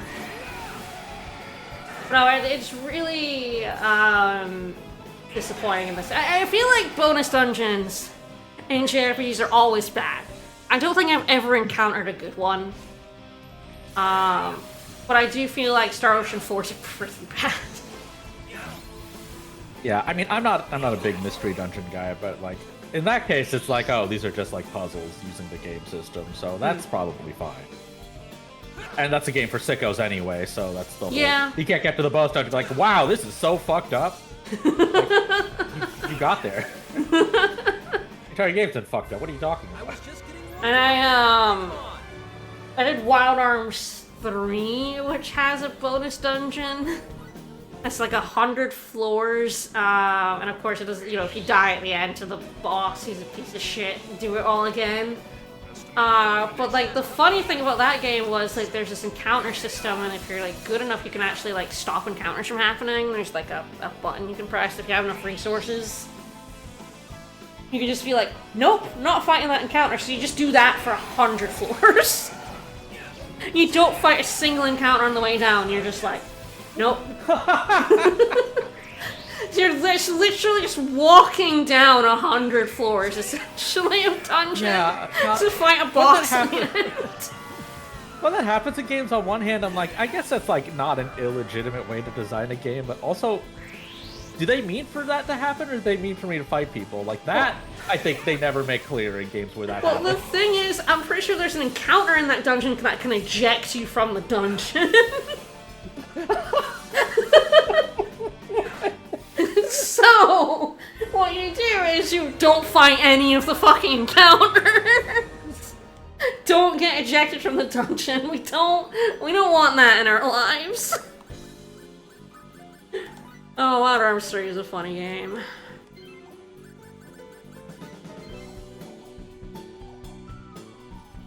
Yeah, it's like, I mean, like, anything that has a bonus dungeon and a bonus boss, it's like, well, what can a bonus boss ever give you? Come on, guys, come together, come together. What can a bonus boss ever give you that's helpful? Because, like, it's the hardest boss in the game. I mean, I guess it depends on the game. Like, if it gives you something that changes how you play the game, like, I think that could be interesting. Like, it's not necessarily better, but it's just like an offshoot. Just different. Like, I don't know. Like, I think I considered doing the bonus dungeons in Okami, but I don't remember if this is the unlock and I just thought it was too much effort, or it wasn't the unlock, so I decided not to do it. Where it's like, oh, when you run out of ink, you do different moves in that game from your regular moveset. I'm like, oh, is there something that, like, does that but good? And, like, that'd be something that I think would be, like, fun to unlock. So it's not going to be better than the ink, but it is different. Just getting warmed up. Bring 'em on.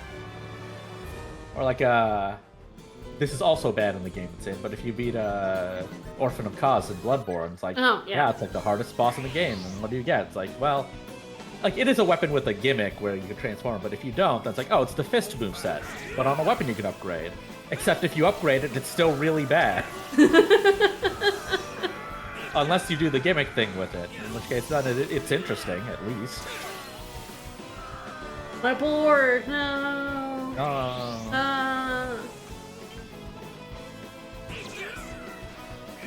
I remember when I did that, what's that dragon's name? Crocella or whatever in Star Ocean 3? Yeah. Yeah, I nearly killed him, and then my fucking bonus meter got shattered right before I was one hit. Oh, no. And it's like, why am I even playing this game?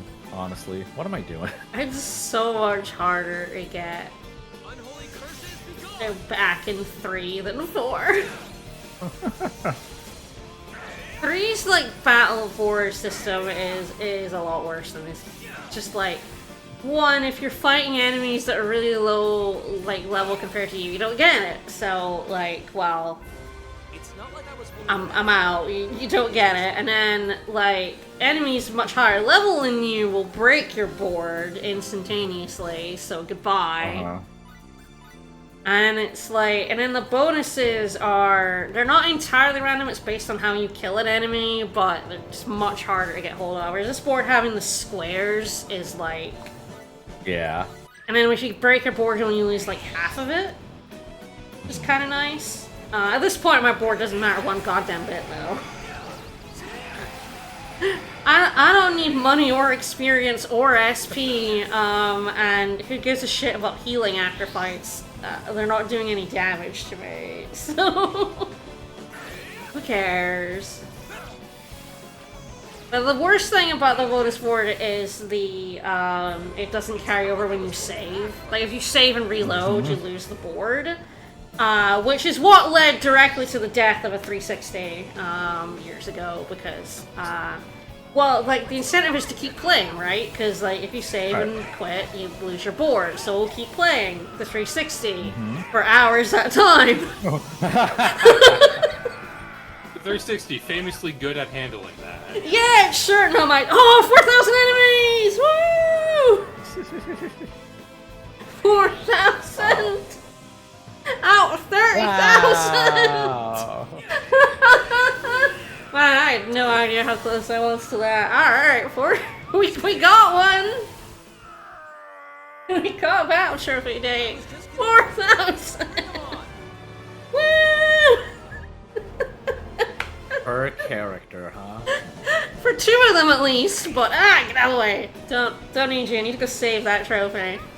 Yeah, 2 of the characters have 30,000 enemies, but every character has killed 999 of a certain enemy type, so every character has to kill at least 1,000 enemies, really. Right. I was just gonna bring them on. Ugh, still poisoned. And some more than that as well. Limmel in particular. So I hate new jerseys. Because Limmel has, like, usually they have to kill the type of enemy that's associated with their drop rate.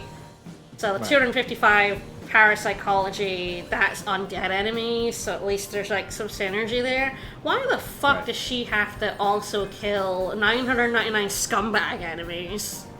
What? So those are the guys... That's not even a category. Well, so those guys are like a staple of Star Ocean. They look like they look like these. They're little guys. Yeah, these guys. They steal your money and run away. And they've been in the franchise for ages. Which one makes killing them annoying, right? Because they run away. Yeah. And 2 is like, why does she have to kill 999 of them?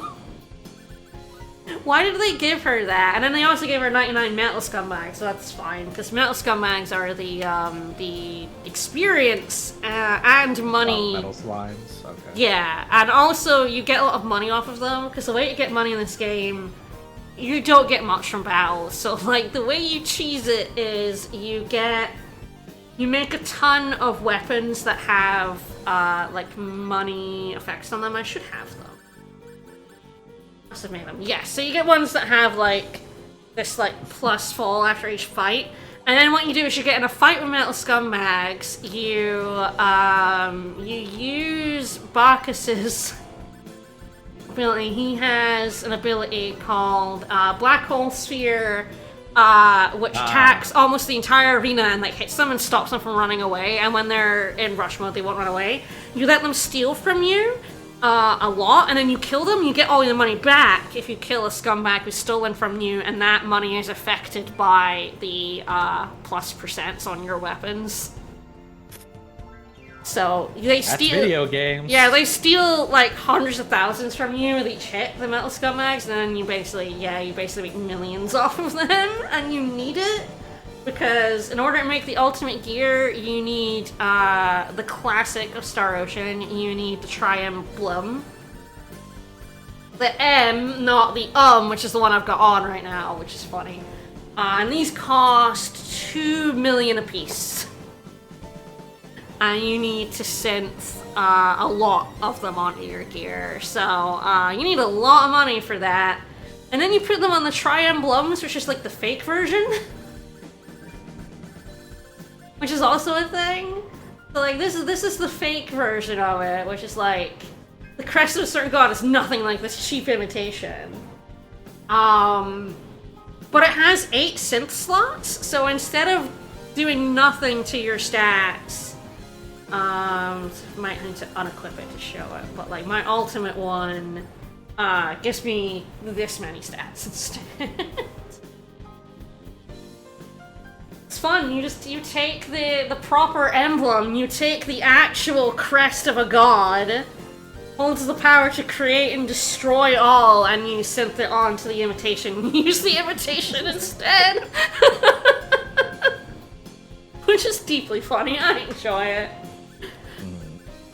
But, yeah, no, it's like, you need a lot of money to buy those, and you can only hold 20 at a time, and you need more than 20, so... Find Santa! Oh, what if Santa's in? I don't know. Stay on people, right? So Santa's gotta be in here. Surely.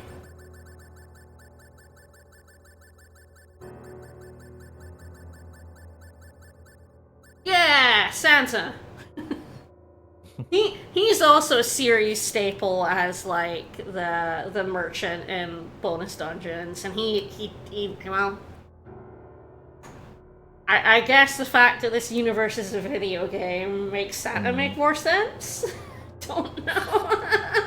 I guess. Why not? All right, well. Dad, 4,000 enemies. That's nice. 26,000 more to go for him specifically, but nice to know where I stand on that. Alright, what other ones suck? He's a Classian, yeah.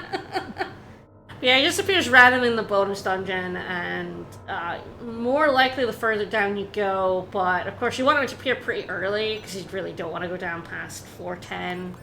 That boss sucks nuts. 92%. How's there a mystery trophy at this point?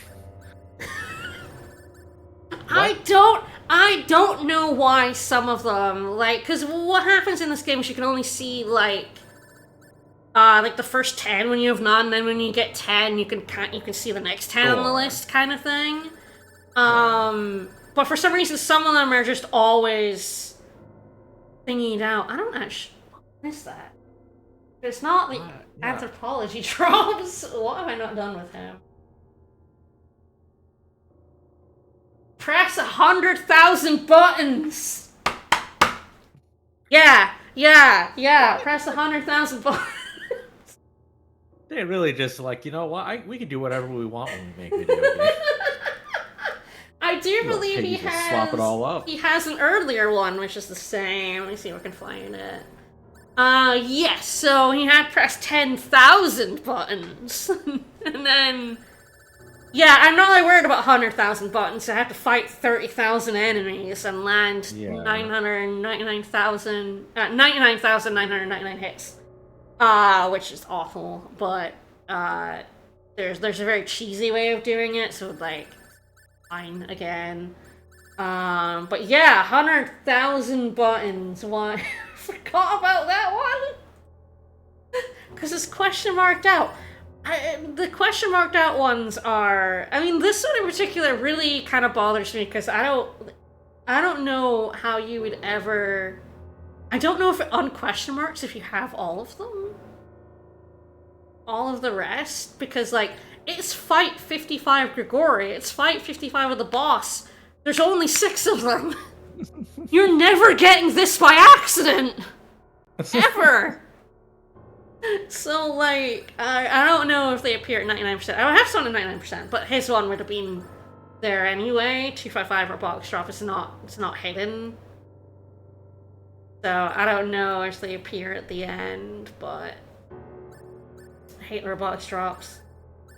I hate that I did not get the 60 minutes airborne. I do not know how much longer I have on that. I think the thing that kills me, like, really when doing these is that there is, like, no knowledge of how long you've done something. There's no...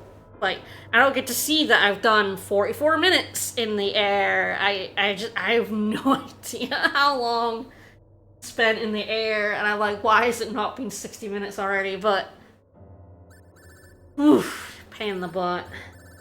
I was trying to get that one. I was doing that one earlier today as well. I was in the arena, getting her 200 solo battles, 999 birds, and trying to do this 60 minutes in the air. certain move. She also has 999,000 hits, and she's done at least 10,000. She's done more than 10,000, less than 20. Actually, hide some from you, should I? Oh, right, that's the run 42.195 kilometers.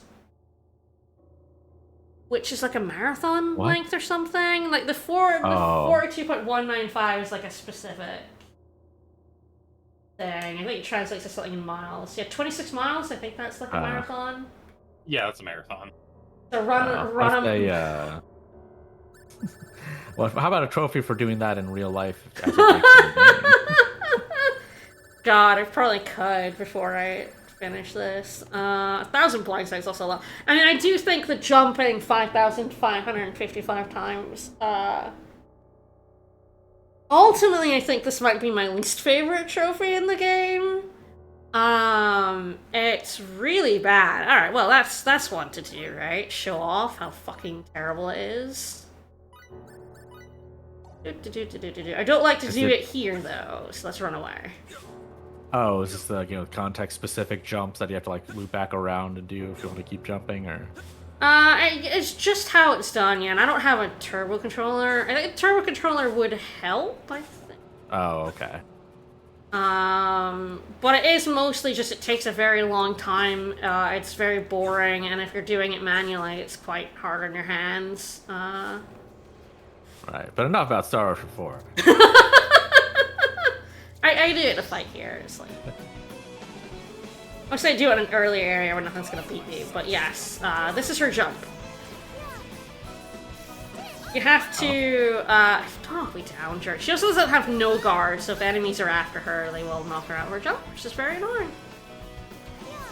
Again, like why I like to do it with earlier enemies that can't really do anything to me. Yeah, you have to hold circle and then press in a direction. Like, you can't just hold circle. Holding circle does... It charges up the blind side, that's what it is, yeah. So you have to, like, hold circle and a direction, which is why it's kind of rough on the hands to do this thousands of times. I've already done it about 2,000 times. I already have the one for that one. I have to take breaks from it because it is awful. She also has 90 minutes in the air, and I think each of these jumps lasts about 2.5 seconds. I really want to get her. Everyone else is standing still, and they're like, we're going after that one. But this, I think, out of all of them, is my least favorite set. Look at this. This is awful! Yeah. This is nothing.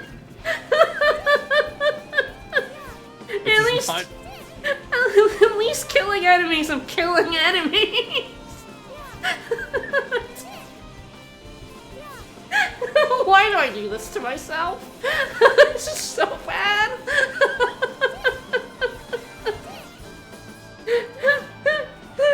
Oh man, I really wasn't gonna platinum this game again. I told myself, I'm like, do you really want to jump with Sarah? Like, like 5,000 times again? And I was like, no, and yet here I am. Why is this game designed like it's the only game the player's ever gonna play for the rest of their life? Yeah. You know, some games are designed like that, but it's because there's a lot of stuff to like get and new experiences to have. But this is like, no, jump forever. Jump, monkey, jump. Jump for literal hours. She has to spend an hour and a half airborne. I don't even have it. I don't even know how many jumps that is. I don't even know if I have her. I think I have her 30-minute one. I don't even know if I have her 60-minute one. Oh my god. Oh, Like, I joke that, like, the first Hyrule Warriors, like, this game's designed like you're not going to play any other video games, but you get, like, new weapons and outfits, and characters and abilities. you get to play the game, you get to do the gameplay. Yeah, it's like you get more game. Play game. the game a lot, not like there's no like dash a billion times award. And hey, you know how she has to jump 555 times? There is another character who has to do their sort of equivalent of jump. They all do different things, like miracle cartwheels and stuff. There is another character who also has to do their thing. Like Miracle has to run a marathon. Limmel has to roll. Where is it here? Roll forward a total of 10 kilometers. She also has roll a certain number of time trophies. So I have rolled 456 times, and that's not 10 kilometers. Keep on rolling, Limmel. What does a kilometer mean in the Star Ocean? Like, what does that mean? This shit right here. LIMP biscuit is right here. Let's see how Limmel rolls.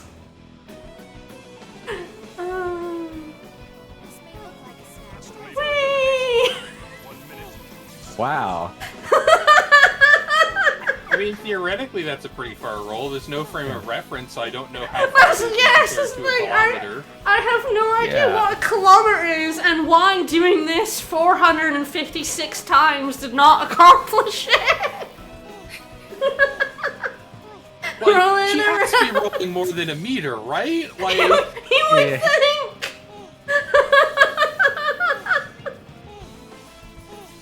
Like, maybe I feel it's like 2 that'd meters be... and you only need to do it 500 times. Maybe. No, I I've feel done like it. this would be a big ask in a game where you could do these abilities on an open field, and there was just a straight stretch that was like a mile long. I still think it'd be a big ask if this game had that, but instead you go to the... Maybe the space in a battle is actually expanded, and it's actually you're doing only like half a meter each time in the real world. You know, at least when it's like, just stay airborne for like 60 minutes. I can like time how long her jump takes roughly, so at least I have like some idea of like how many jumps I have to do. Like if Miracle, her move puts her in the air for somewhere between 2 and 2.5 seconds. It's like, okay, I had to do this move 1,400 to 1,800 times, right? It sucks because that's a lot of times to do it, right? But at least I have an idea. Well, how the fuck am I supposed to know how long I'm supposed to roll 10 kilometers? What's a kilometer? Is this only like 10 centimeters? Because that's how big it is on the screen? What?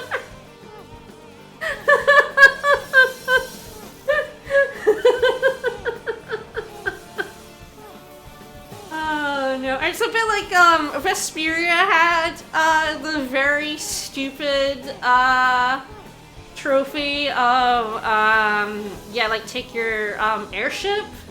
It was like, I don't know how many kilometers it was, but it was like so many kilometers, and you basically just put a rubber band on your controller for like a day to make the airship go across the world. And they even realized that in the re-release they halved the distance you needed for that trophy, and it was still too long. It still took forever to fly that amount of distance, but at least they understood that was too long. But it's still like, how many kilometers is like lapping the world? Yeah. How big is this? Like, Well, at least Limmel's voice is not like grating or annoying or anything. Oh god, Sarah's is so bad too.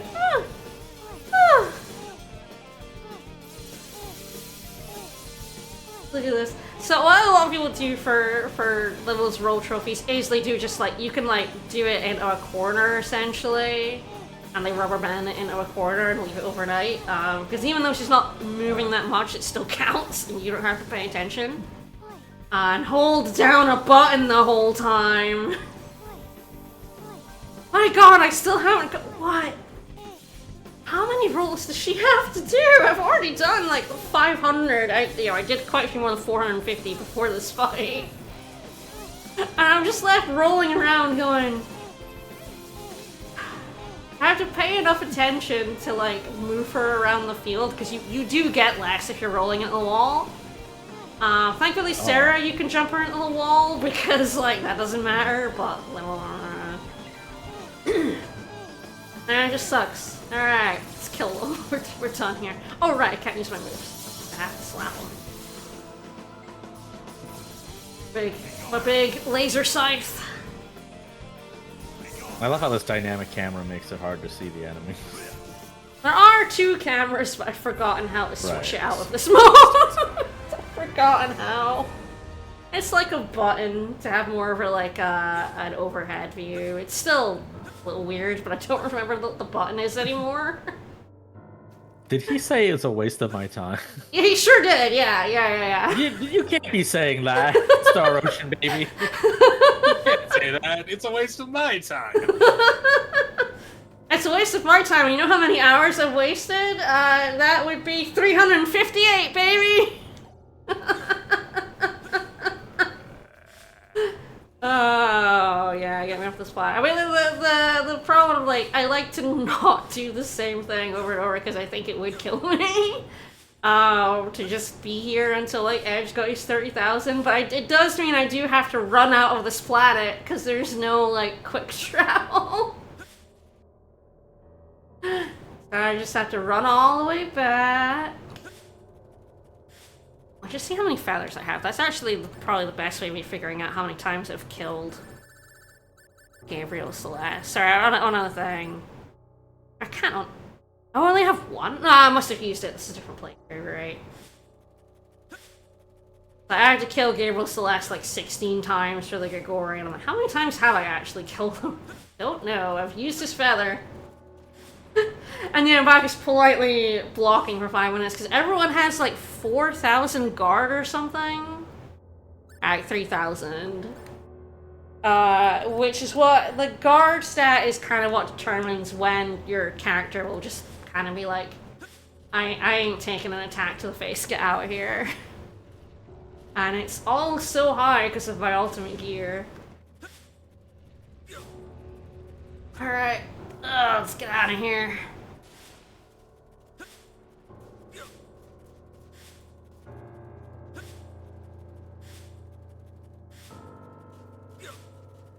But no, you have to break this up, and I have to break up doing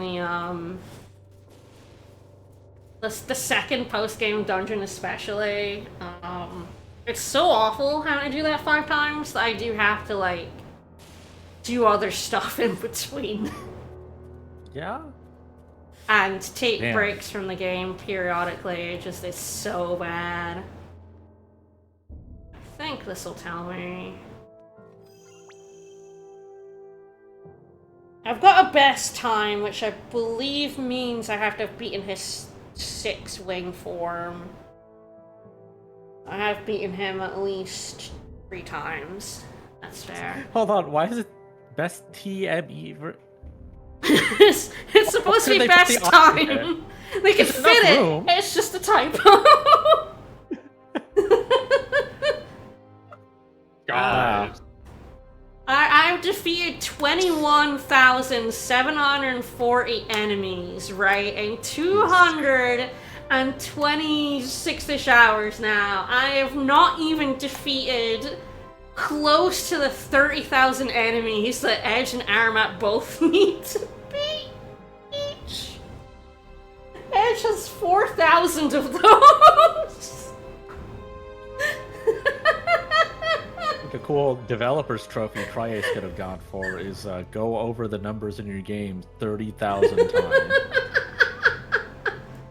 I have traveled 922 kilometers, though. I don't know what that means. Oh, man. Oh, I mean, I guess you could figure out how long it takes to walk to the nearest battle, take that amount, get to... Oh, no, it wouldn't calculate in battle your distance traveled, would it? Damn it. Never mind. Sorry, I thought there was possibly a method that was just dumb for calculating it, but of course there's no method. I guess if I walk across the room and back. Yeah, I guess maybe. Assuming that the battle screen is the same distance as out of battle. Yeah, so like there and back was 0.16, so I guess across that room was 0.08. I feel like Libel probably rolls about that, right? Eh.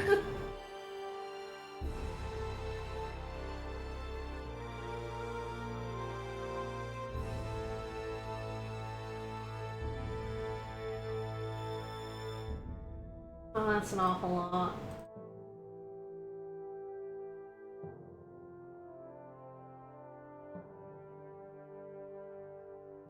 And it cannot be because I feel like doing the calculation here, 10 kilometers at... Actually, no, I'm thinking zero, aren't I? Yeah. That's 2 zeros there. Oh my god, that's...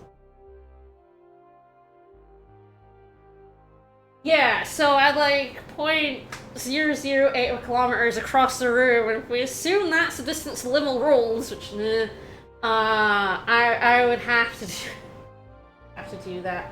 Well over 1,000 rolls. Oh my god.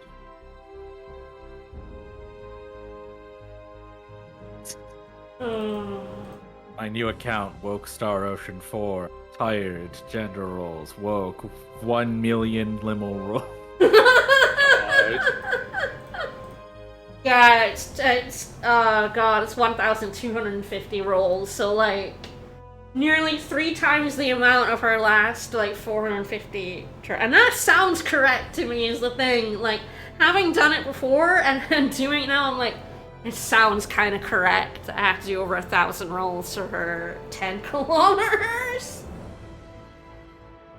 Oh man. Yeah, I mean, the game is not considering space travel. Edge has just literally walked or dashed 922 kilometers. Is that it? You know, Is that it? you know what's so funny about like having to calculate how many rolls that is that there's already there's already a trophy for doing a certain number of rolls. Yeah. So they could have calculated how many rolls it takes to travel that distance and just made the trophy that, so you'd have a solid number. But instead, you just have to guess how many rolls it is. You just have There's to not guess. a progress bar or anything, so you get No. no feedback. No. So, like, the thing is, this thing right here is how, when I was doing the 30,000 enemy trophy years ago, was kind of how I figured out how many enemies I was killing per encounter with Edge. And it came out to like something like 3 point something per encounter was the average.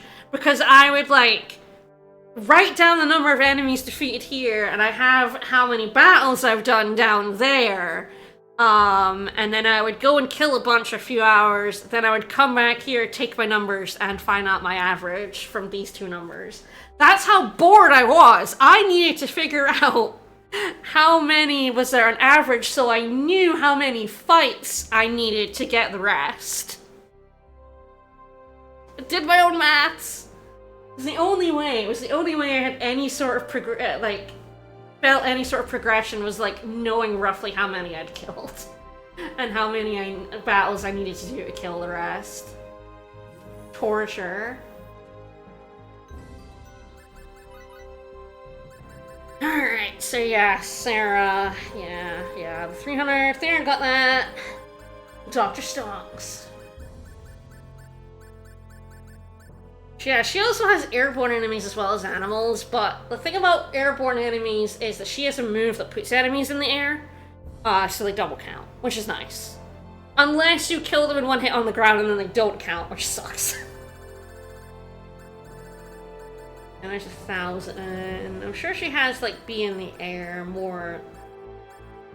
Okay, yes, I've not gotten the 60 minutes.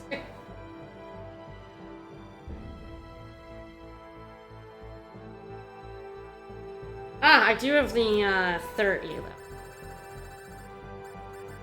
Yes, I've spent somewhere between 30 and 60 minutes airborne with Sarah, and I've jumped over 2,000 times.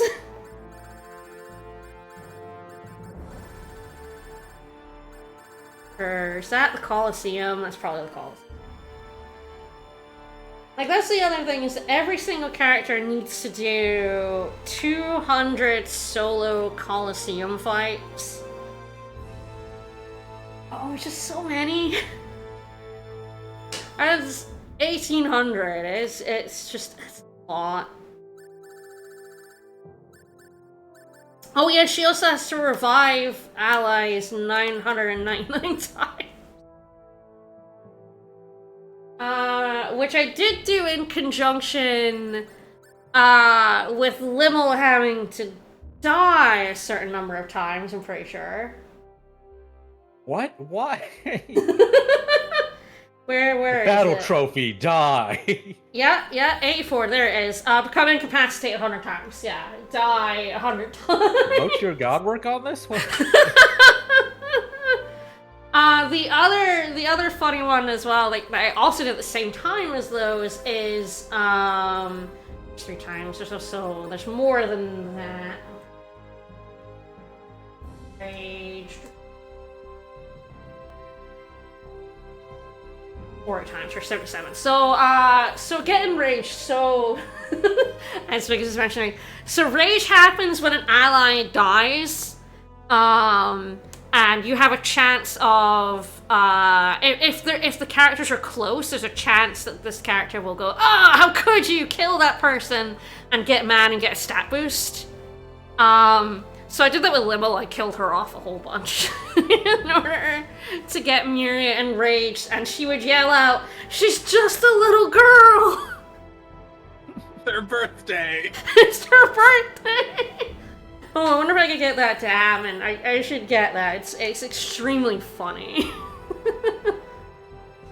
Because, yeah, they all have, like, Denny had to get enraged too, and they all have different lines depending on, like, who dies. That is so funny.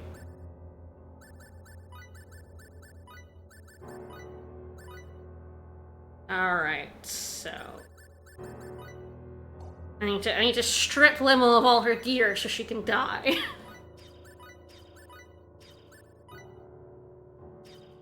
I can even decrease her defense. At this point, level 255, it's actually quite tough to get killed very quickly.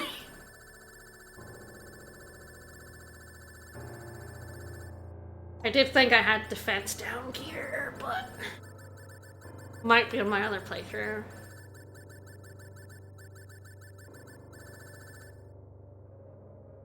A little bit down. A lot. Sure I had.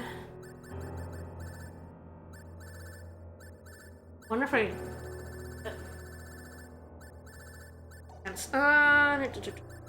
Optimizing child murder. It's the developer's intentions that she dies 999 times.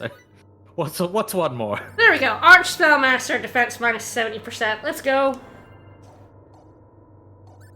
Put that on, Limmel. Gotta get you killed. Yeah! Oh, wow. Yeah, tank it. Tank it, tank it. The line delivery is absolutely hilarious, yeah. And the point where probably the easiest thing so we can hear it is turning off. Like, the good thing about this game is you can turn off people's voice lines. Oh, good. It's nice of them to put something in there. You can turn off enemy ones too. I actually didn't know you could turn off enemy ones. Oh, hey, it's good they made you play this long. You would have never noticed that. Alright. So hopefully now Limmel is ready to get murdered. Ah, no, not quite yet. Hang on. Beat. I don't want you having health. Get out of here. I have HP boost on you. Nope.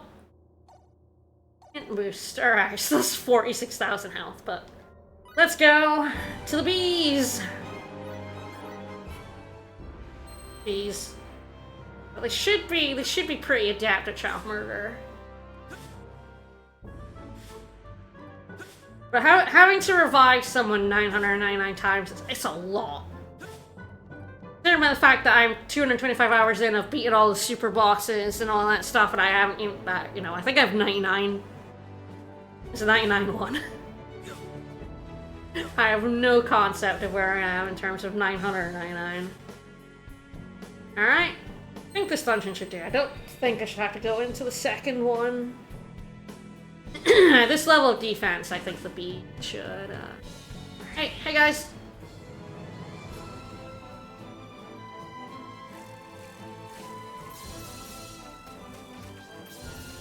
Ooh, callback battle theme. Yeah. I didn't hear it go off there, but... Yeah. Problem is they're after can't Sarah, tell. which is gonna interrupt.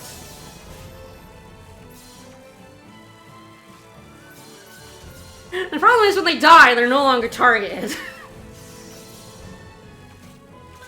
Please go after the A small feature that child. would be good in any other circumstance. Ooh, Aw, come the on. other thing. Yeah, there we go. So she has a skill that increases the chance of getting rage. The very annoying thing is Denny also has those battle trophies for rage, and he doesn't get that skill, so it's incredibly good. fucking annoying. You know? They have a That's skill something. that's like, get more enraged, and he doesn't fucking get it, but it's like, get enraged, idiot. It's like, oh my god, come on. Give it to him.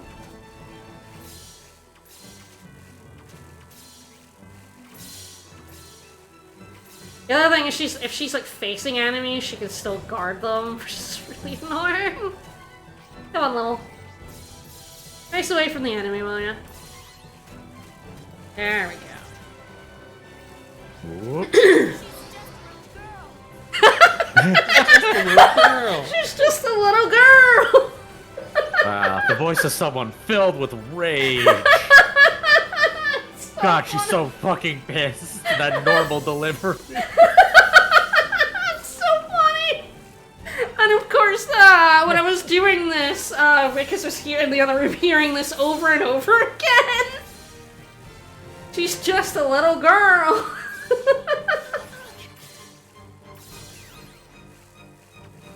I know you like to break my board, it's mean. I don't appreciate it, guys. I do hate these bees.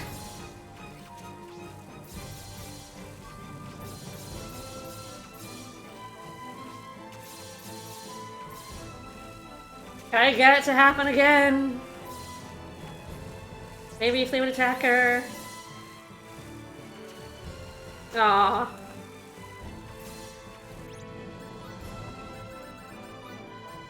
Yeah, every single character has like unique quotes for everybody that dies.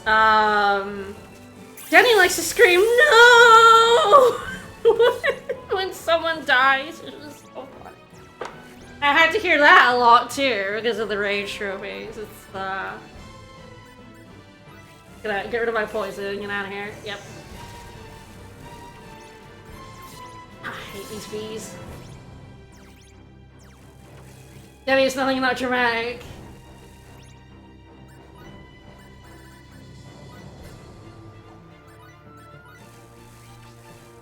That's health.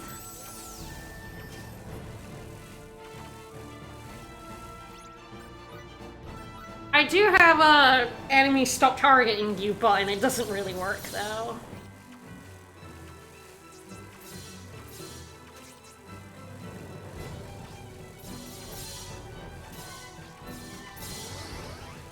Oh, she got rage and then she didn't say it! Ah, come on!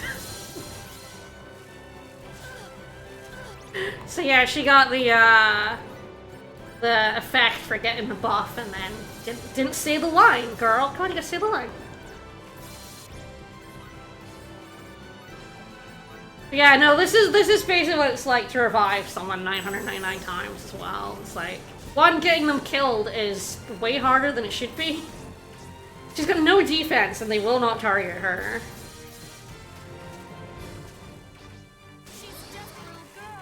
Yeah! Oh no, it never stops being funny, right? She's just a little girl. Alright. list a little dad as she deserves, but...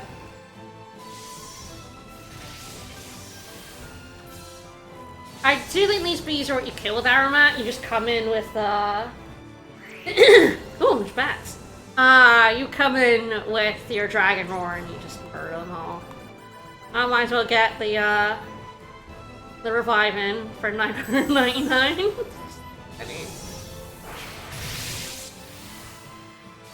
I believe, like, there is, like, a game fact that has, like, all of the lines people say when various things happen, but it doesn't have the line delivery of, she's just a little girl. I wonder what it's like in Japanese. Oh, God, yeah. God, I mean, I could do it. I can set the voices to Japanese. I'll go heal.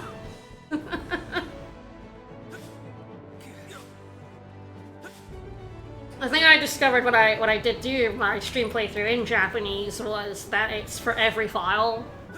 So when I did my stream playthrough, it was in Japanese. I came back to this playthrough, and it was also in Japanese. I was like, oh, okay, that's fine. I wonder, when you're walking through town in RPGs, yeah, how often can they tell you're poisoned? Is everyone in town? Just look at me it's like, is that guy okay? Or it's like, ugh. Well, you know, he's going ugh every few seconds. That's probably normal, right? the statues in the town, they're probably fine.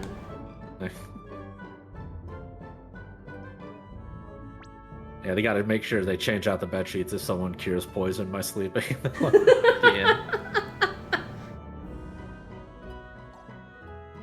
Only charged me 160 fall for it. Alright.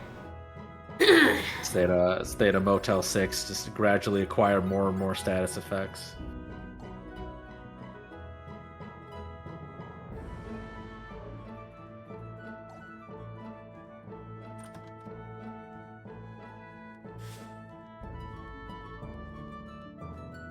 I mean, you know, we got a lovely statue of Oopsie here in the town square. She's number one. She's number one. Is this game prone to crashing? The PC version was. I've had a couple of crashes of this game, but like mostly what's happening is it's a lot of battle effects. Dragon's Roar is one of those ones that does a lot of effects and can cause it to crash. And the PS3 version did crash on me when I streamed the Wandering Dungeon, the dungeon you can't save in, because I did a lot of particle effects. That's so cool. That was not fun. You know, time was they put in like long you can't save challenges in games because the game was stable. But I haven't had that many crashes on this version. I have had a few graphical glitches. We'll see if any of them happen. They happen in this dungeon a fair amount, where like big black boxes appear, and it's strange. I had once in the Wandering Dungeon when I was doing my easy mode playthrough to get it through, including 10 minutes. I was like, shit, don't crash, don't crash, don't crash.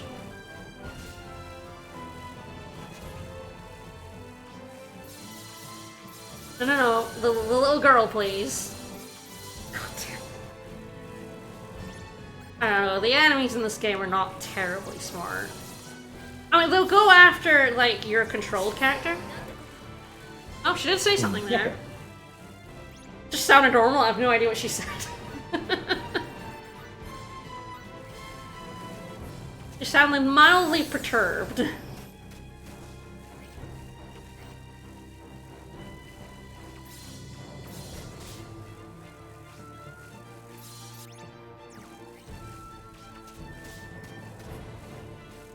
No. Okay, the part I did here is start saying Nantekoto, which is just like, what a mess.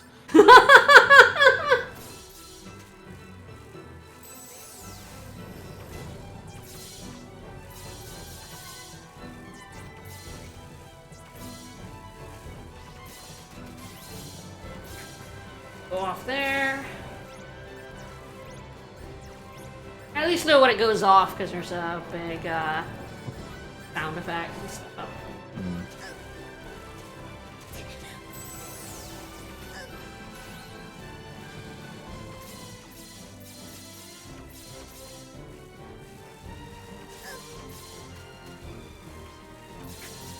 Nope.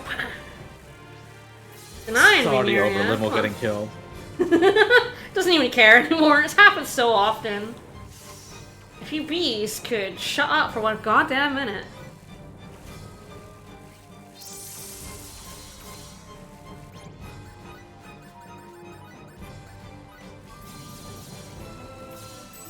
Okay, also, I'm looking at more definitions. It's closer to being like, oh my god, or whatever. What the hell? Oh, come on, stop being bored with her dying. Say something. Alright, we're just grinding out another battle trophy. Break my board. I don't think she said anything there. It did go off, but she didn't say anything.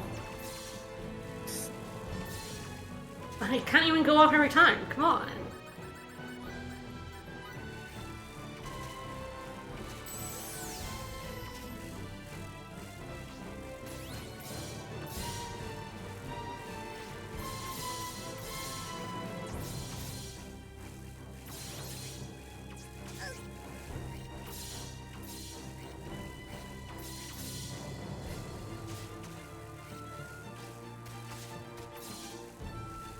She really doesn't want to do it again. Yeah, Did you little. maybe not do it when she's already enraged?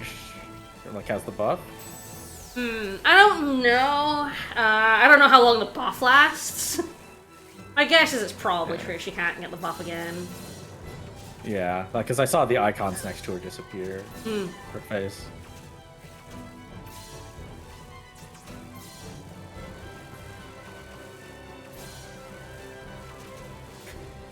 Break my board.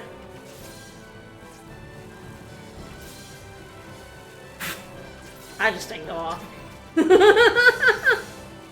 Even with the skill, it can take a long time to get. Can you please let me do a spell?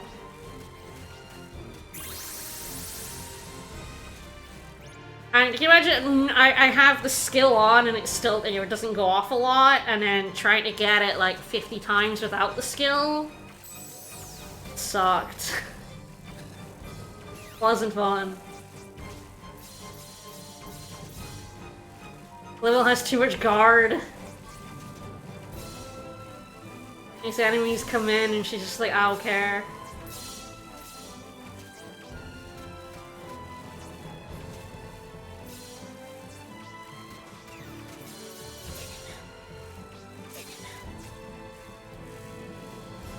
Not enraged by your bonus board breaking? That's a way bigger problem. It's just very random. I don't know what the chances are. It's not very high. Bonus. A bonus.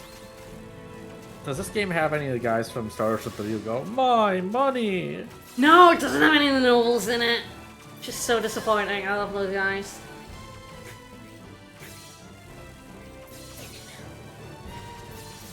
Please kill the small child that I have made very vulnerable.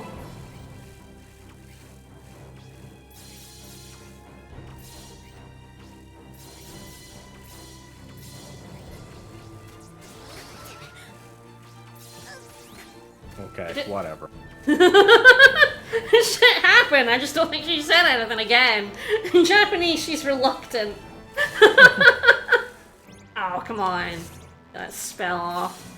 Enemies can interrupt you, like, anytime in your spellcast, even when, like, she's doing the, I passed the spell!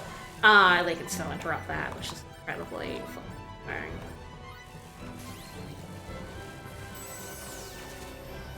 Yeah, she does still have the buffs. Don't know if the buffs can be rebuffed while they're still on there.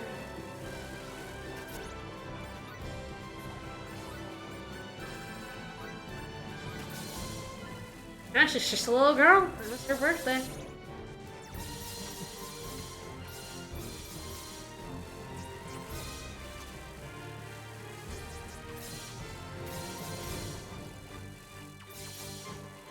Okay, well, we heard it once. It did go off.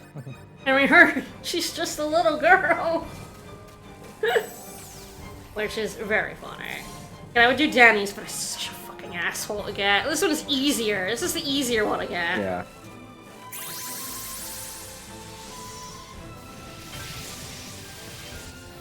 Yeah, you see the game start to chug when he hits enemies with this? Yeah, that can cause the game to crash. I was an unstable piece of shit on PC, you little shit. Damn beat. Bats. Get out of here. Yeah, so the other thing that can cause it to kind of crash is like the ambushes. The multiple fights in a row, which also, unfortunately, in the second post-game dungeon, every even floor is a boss, but every odd floor is like do a different thing. So one of them is like break crystals. We have these like elemental rings, and they have corresponding crystals that you break. One is like bring geostones, which are the like rare drops. They're not actually they're like 25 to 30%, but they're like the ology drops for certain people, so you have to bring them into the fight. The other one is defeat our assassins, which is do anywhere between 5 and 10 ambushes in a single fight to advance the floor. It's easily the fastest one, it's just that can cause a crash. Oh. Don't use Dragon Roar during those, that's what crashed my game on the PS3. Trying to get through our fights quickly, I see. Isn't there someone you forgot to ask? There's a picture of the cell processor. Alright, I'm gonna pull up. Okay, so I think I only got like 2 today, but let me. I have a spreadsheet, so I know how many I have. It's nice to know how many I have, how my progress is going. Yes, one of the crystals does require an element type that only has 1 shot. Yeah, the light crystals. Yeah, that may have pissed me off quite a bit in my last foray into the post-game dungeon when I got crystals 3 floors in a row, or 3 odd floors in a row, and I almost ran out of disintegration stones to recharge the ring. Because these let you charge the rings for a cost of 1 stone, you can carry 20 of them. The fact that I had to keep using it on this ring that has 1 use, baby! One. Yeah, you know, I think a great 100% battle trophies unlock would be 2 charges in the light ring. I would. Oh my god, it would be so good. Even the darkest ring at 3 is a pain in the ass, but you go from like 10, 10, 20, 10, 20 to 1 and 3. 1 is even a pain in the ass during the story because you keep having to go back to recharge the damn thing. There's like a dungeon with these like light crystals, so you open and darkness doors. You open a darkness door and then you ping a light crystal, but it really is like, why only give me 1? This sucks. And then whenever I saw one of the light crystals, I cried. Thankfully, when I was running really low on disintegration stones, I finally found Santa, and he sells them. And he sells them for a ridiculous amount of money. But I have a ridiculous amount of money. So I bought him out of them, and I was like, thank God I finally found Santa on like floor 15.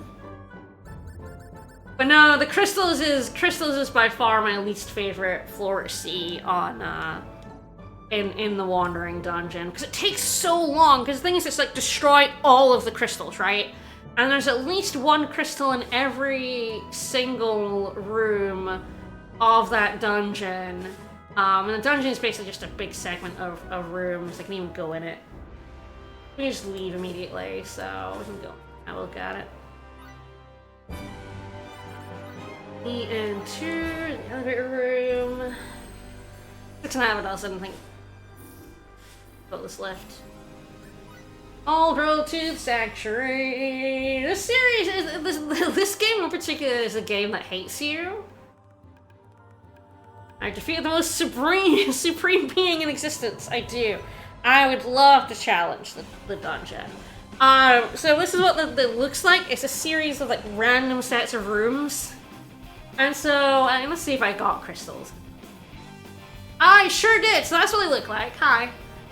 Every single room has at least one. Some rooms have more than one. It'll be like, destroy the important crystals. You have to destroy every single one. And by the time you're down in like floor like 15, you can have about 30 to 40 rooms on a single floor. All of those rooms have a crystal in them. And you've got to get all of them. So, oh yeah, here's a layering one. One use, baby. Also, you can, one of the rings is missable. Funnily enough, as part of missable items go, the Earth ring is found on alternate Earth that you cannot go back to. If you miss getting this ring, I actually think you literally cannot do this dungeon. Because you would have to go... Because the Oh my god. The Ethereal Queen is on the 20th floor. So you have to go through 10 odd floors. The odds of getting, like, Assassins and Geostones on all 10 of those is extremely fucking low. So, you know, you gotta miss that 1 in 3 10 times. And if you get crystals, I don't know if there's a chance that, like, you won't find an Earth one. That's a Thunder one. I don't know what the Earth one was. This room has 4 of them in it. That's the Earth one. The green ones are Earth ones. So yeah, I think if you miss the Earth ring, you're kind of fucked when it comes to this dungeon. I mean, that's potentially a good thing.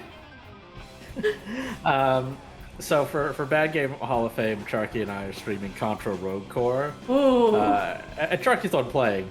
And they were on a call with someone, and when they left to go grind out, like, upgrades in Contra Rogue Core, they just involuntarily said, I gotta go do some work. I mean, I do feel like Star Ocean 4 all battle trophies is a bit of a job as well. That's why Every like, morning, grind it out. the way you described it is really like, I don't know. It's the morning routine. You should get on TikTok and make a TikTok. Every morning I get on Star Ocean 4. I do a million rolls and I then attack. I get 100 enemies. Yeah, I kill like 200 enemies, and then I go on with my day. That's absolutely what I did. You're on that grind set. 91, 100, 94. Alright. According to my spreadsheet, I have 95.6% of all the battle trophies. I have 40 to go. I have 860 out of 900. It really is the last 10%, though. Like, it really is, like, I up to about 90%. Like, the last, like, 80 to 90% has also got a lot of tough ones, but I feel like getting 90% on everyone is hard, but not backbreaking. But again, 100% is so fucking backbreaking. It's so... I mean, the fact that I have 226 hours in this playthrough, and I have 7,000 fights and 21,000 enemies. And that's like a third of the enemy count for both this, like, Arabat and Edge combined. They both have to kill 30,000 enemies. Why? And why am I doing it? I don't know. Alright, well, I feel like that's good enough.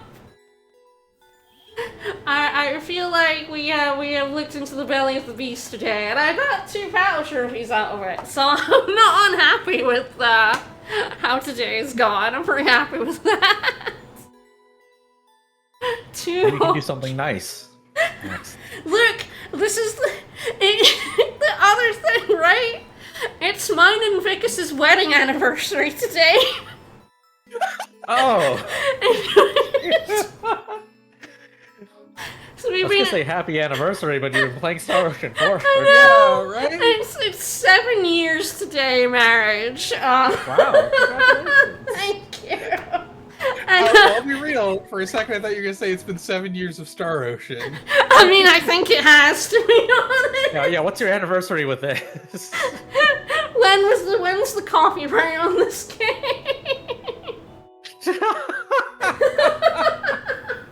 Oh, wow. Wow, that is a dedicated... Yeah, sorry, Vicus. Released 2009. Oh man, I mean, I don't know when I started playing the PS3 version, to be fair. I can't believe Vicus has to sit in the cock chair while you're with Star Ocean. Well, the thing is, he's at work, right? So he's at work, Yeah. and I'm bored. I'm back on my bullshit. And then, he's not, so... I'm gonna end up here today, but he didn't sleep very well, so I'm not sure there's gonna be an evening stream Sure. today. We may or may not be back at 7:30 for an actual good game. We'll see how he feels. Well, this is how I'm spending my anniversary.